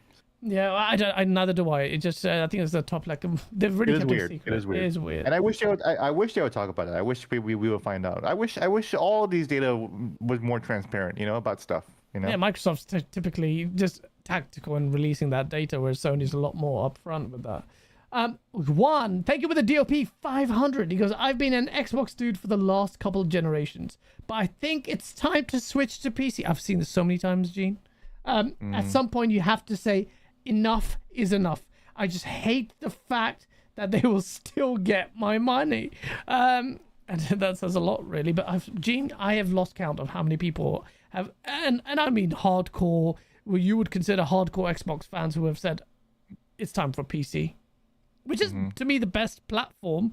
It is PC, but it's obviously it comes with its constraints, cost considerations, all of that and whatnot. But ultimately, so many Xbox fans are migrating to PC, and I don't blame them because Xbox has no conviction in the console. So I'm also a bit what are they gonna do with the next Xbox hardware? Maybe And it's crazy that they're the ones who announced early on, So I'm wondering, are they going to try the Xbox 360 route again? Just be earlier in the generation and just sell that versus... Which would be a good strategy. It would be if it needed. It worked in 360 and it worked really, really well for the 360, right? But then what they're going to do with this hardware, they have to make it easy to develop for, way easier than PlayStation, which they have not done with the Xbox consoles at all. And that was a big reason why 360 was so popular, because it was so easy to develop for, whereas the PS3 with its cell architecture was an absolute ball ache, whereas developers started favoring Xbox. So that needs to happen. It needs to have a good price point. It needs to come in at least a year early before the PS6. And it needs a marketing push and some kind of clear message. And the exclusivity question remains a big question mark. So I don't know. I will say regarding the mixed messaging, I also understand this too. I'm also very frustrated with the mixed messaging and the unclear messaging from Xbox. But I do think that the message is pretty clear that Phil did say that the console wars are over. I know, he admitted it. Yeah, he admitted it. I think a lot of people are still struggling to really accept that. And also what I wrote in 2020 that PS5, the PlayStation, Xbox are clearly going in different directions. So I think the reason why there's so much mixed messaging is because we're kind of Xbox is really just in the process of changing right now. Yeah. And that change is going to be painful and it's hard. It sucks to be in the middle of it and it's like, oh my God, what's going on? But I think eventually within the next year or so, it'll clarify and things will just be out everywhere. So I think they will. I think that the fully third party publisher route is pretty much secure, and we're seeing that play out in real time. And then Xbox wants to put Halo, Xbox wants to put Forza and Gears on PlayStation because it just cares about MAUs and money, and that's it. So it's about to happen, what we're seeing is the death knell of that original Xbox brand, the fans that did this and all of that bollocks. But all of that evangelizing is just going to get really down, just whittled down to the serial hardcore. But then I don't see Xbox. I see Microsoft now. I'm not saying I don't like their games. I will buy I'm a fan of their games. But right now, I just want to see someone suffer at Microsoft, because I look at Xbox, I see Microsoft. I don't see Xbox. To me, Xbox, the brand, has died. But that makes my decision easier. That means I will go fully PC and just enjoy the peak kind of gaming experience I like. When you were having that conversation with Paris Lily about, it's like a frank conversation, and I was thinking the same thing. I'll still buy the Pro, but I was thinking, well, bro, sincerely, I was thinking the same thing. 700 quid, like it's going to be 700 quid. Do I buy the Pro, or do I just, put that towards a PC? Even if it's going to be not just an upgrade, a brand new PC, 700 quid is a lot. Like, I will, okay. It's a lot. I'll buy a new even PC. though that won't pay for a PC, that'll be a good chunk of the PC, Yeah. It's not the whole PC, but it's a good chunk of it. I already own a PS5, so I'm not gonna miss out on PS5 exclusives unless they're gonna go the new Nintendo 3DS XL route and give us only exclusives for that one or whatever, or like special features for that one. But I'm gonna get every PlayStation 5 Pro game just on the PS5 version. Oh no, but you won't have the best version. It's like, okay, well, I'll get it when GTA 6 comes out. But besides that, I can wait for the better version on PC if I have a better version on PC. It'll just look better. And this is what I was trying. I don't think people understand that. That's exactly the same quandary I am in. I don't even have any major inclination to buy the PS5 Pro. I don't even have a PS5. But the only reason I want to play is maybe something like Demon Souls. I want to play that, and I want to play Astrobot. But I can wait for these games. Nothing is driving me. Or I could take the £700 and start finally building this mega PC whenever the 5090s and 5090s now. £700, it's a lot of money, but people don't understand that.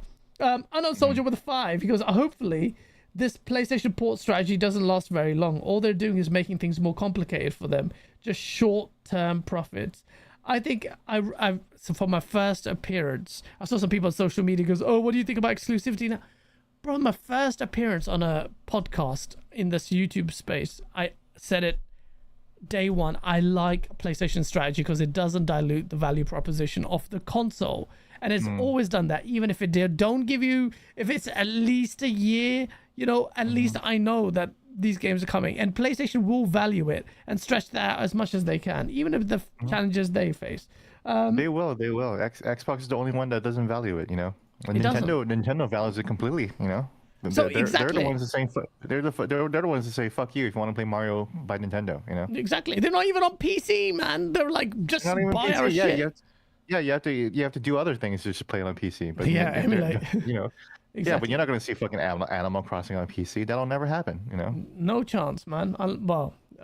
Instead of emulation, you're right. And I love that. That's why I respect Nintendo, even if they shaft us with their prices. Rambling Entertained with the 5, thank you. He goes, to be fair, Microsoft has acted for years as a PC publisher with their console offer. Even without ABK, look at how many of the games hit PC first. You're right. And I think, the transition is now complete anyway, Rambling. And yeah, it's just... It's there. It makes it simple. Now I understand. Like the Xbox that I wanted, the yesterday, bro.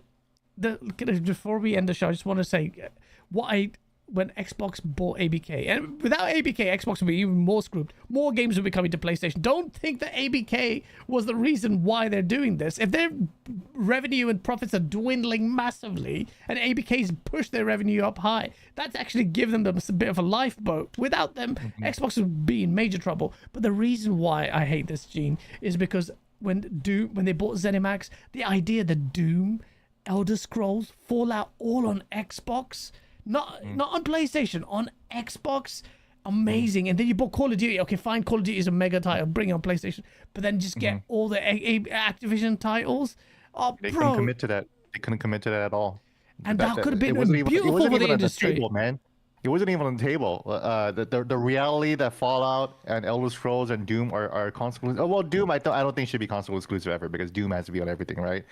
But every I other don't mind that thing, much, yeah. I don't mind. But it would be Yeah. nice that the Xbox is the shooter console as well, and the Well, if Western Doom was RPG console. Yeah, if Doom was on Xbox first or whatever, but yeah, they couldn't even they couldn't even do that for like a couple months, man. It was immediately everything was out, you know. Bro, that's ridiculous. And I was pro consolidation for this reason. I said, look, Sony, buy Capcom. As an Xbox fan, I would hate it, but as a gamer, I would love it. Because think about the competition. Now you've got bloody Square Enix bought up by Sony. All the JRPGs on Sony's side. All the Capcom stuff is there. Xbox needs to do something to battle the fighters now, and all the Street Fighters and all of this to bring back Killer Instinct. If they ever had an impetus, they would do it now. But then Sony's fucked because they need to do first persons, right? They haven't got Doom. They haven't got Fallout and Elder Scrolls. Shit, we need to do something. They're doing stuff with the multiplayer push right now because they know they couldn't go after try to replicate Xbox's success with gas games and Halos and whatnot. And they're failing, but they're trying. And this is the essence of this. And believe me, it's the competition that is gone. I have no answer to you right now about who is competing properly. Everyone's like, everyone's competing in their own space. It's platform wars. It's not the same anymore. Sony can just relax off the gas pedal.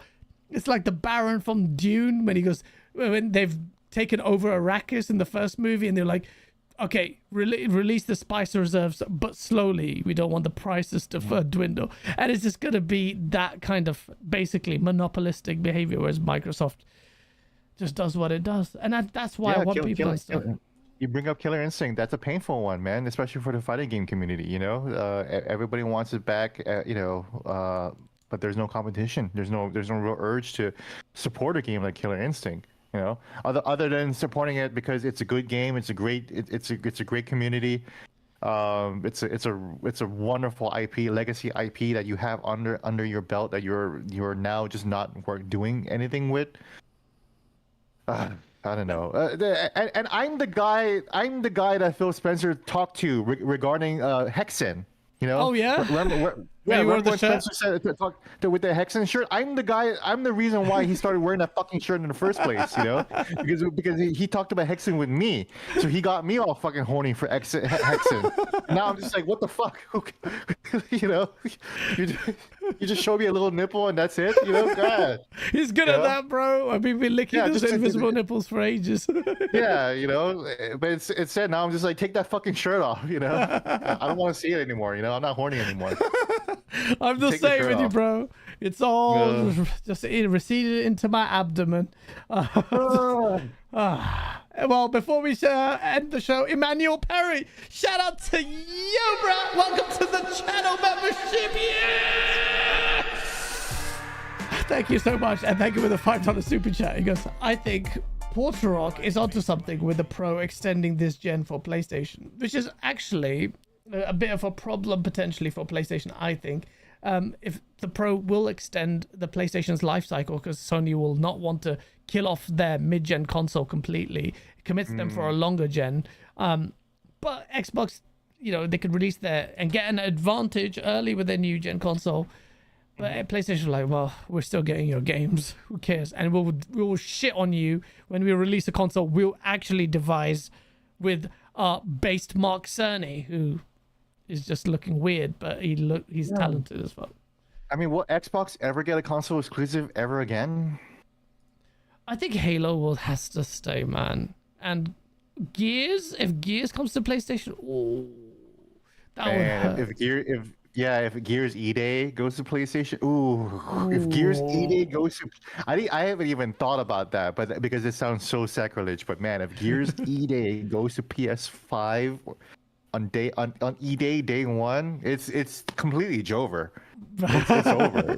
It's completely third party right there. You know, bro, that's crazy. That would offend even me. You know, Indiana Jones, fine. You know, I figured Indiana Jones would have to go to PS5 anyways, but. Bro, if that happens, part of me actually does want it to happen just to see all the diehard shits who just keep arguing with me on this. I'm like, say Say something now. Say something now. Join me here. You are the reason this is happening because you keep excusing these bastards. But at the same time, I don't want it to happen. But yeah, bro, it could happen. Yeah, you know what's fucked though is that like, well, what if Gears EA has like cool DualSense features? You know, like when you do the chainsaw and then the archer goes like that. Like, I'm already thinking about cool shit that they could do on the PS5. God You're killing me, man. Don't tell them to use advantages of the console. Actually, could but you say that the DS5 controller could really do some good work with the chainsaw and lancer there. Yeah, well, so I'm playing Star Wars Outlaws, and the speakers and the triggers there actually looks really cool. So at first, because I usually play Ubisoft games on Xbox, I use Xbox as my third-party console, but I thought Star Wars Outlaws probably has some cool shit going on DualSense. So let me get the PS5 version, and sure enough, it did. So I'm glad I got a PS5. Yeah, no, I do miss the PS5 controller. I thought all of their controls were shit until the PS5 one, and I think that's a really good one. So I do respect that. Well, chat, thank you for 230. They're still here. Smash the like button. Still higher than Concord. Let me just refresh freaking Concord. I you know, it's really bad, but I just like looking at it. Like there's just to pacify the console warrior in me, just to see like yeah. Oh god, it's 111. Yeah. Shout out 111. Wow. Okay. We got more than double here in chat. Thank you so much. You know what's crazy is that on Concord, I think the devs are playing because these people have like thousands of kills and they're extremely high level and they're very coordinated. And then they just like blast you out and then they make you want to stop fucking playing. It's like, why are the devs sweating us, man? You know, two nice things about Concord. One, the population is so low that it's not sweaty. So if you just want to chill and just play a game where you're just doing deathmatch, there's that game. And two, I would say a genuinely nice thing about Concord. I do actually think that, you know, and I'm not gonna say we all know the character designs suck, right? Everyone's saying that. I'm not gonna repeat that ad nauseum. That's 100%. Everywhere on Twitter and on YouTube. The character work and the character stories is actually interesting. Like I said, when you level up, you get the variants of each character, but then they have this fucking galactic guide. I don't think it's a cool feature at all. It's literally just a lore tab on the menu, right? Very, very lazy in terms of design. It's obvious, and obviously other games like Overwatch and Destiny do it too. I still think they're lazy too. I'm fucking tired of just having lore books as menus. But yeah. To be fair, the shit that's in the lore that's written in Concord, these characters are interesting. The world is actually interesting. I'm actually a little bit interested in why the world is the way it is and how these different communities are interacting with each other.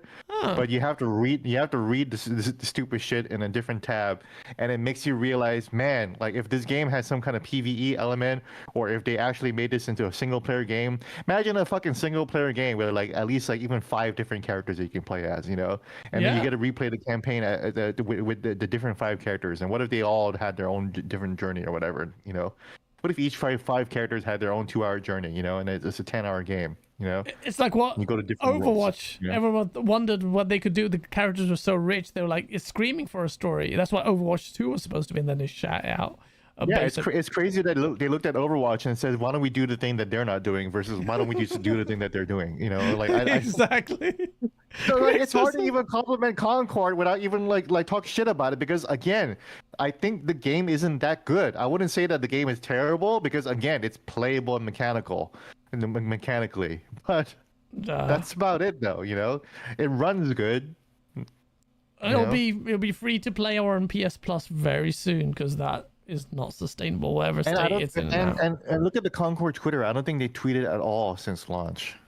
I think they've been super silent, so I think the studio is kind of freaking out now. Bro, I do feel for them though in that sense. But yeah. Yeah, 10,000 followers, and their last tweet is August 25th. So it's been a good. Yeah, it's just Monday. Yeah, man. They haven't tweeted all week. Yeah. They're gonna. I feel the studio's gonna be shut soon. It's make or break time, man. You know, like the studio behind woefully underrated, in my opinion, Callisto Protocol got killed. And yeah, I mean, on a human level, you feel sorry for people who are not seeing success in something that they worked a lot of time on, right? But I'm not gonna labor the point because this is the world, and I'm not gonna cry. No, Yeah. because ultimately you are making a video game, and the video game business is a business where you are creating publicly consumed content. Exactly. And part of the deal, we're in the media space, you and I, right? Yeah. You and I understand that interacting and getting feedback from the public is part of it, because we're not in the business to not be heard, you know? Yeah. We're not here to podcast just to our fucking selves, you know? If you made the game for yourselves, then that's great.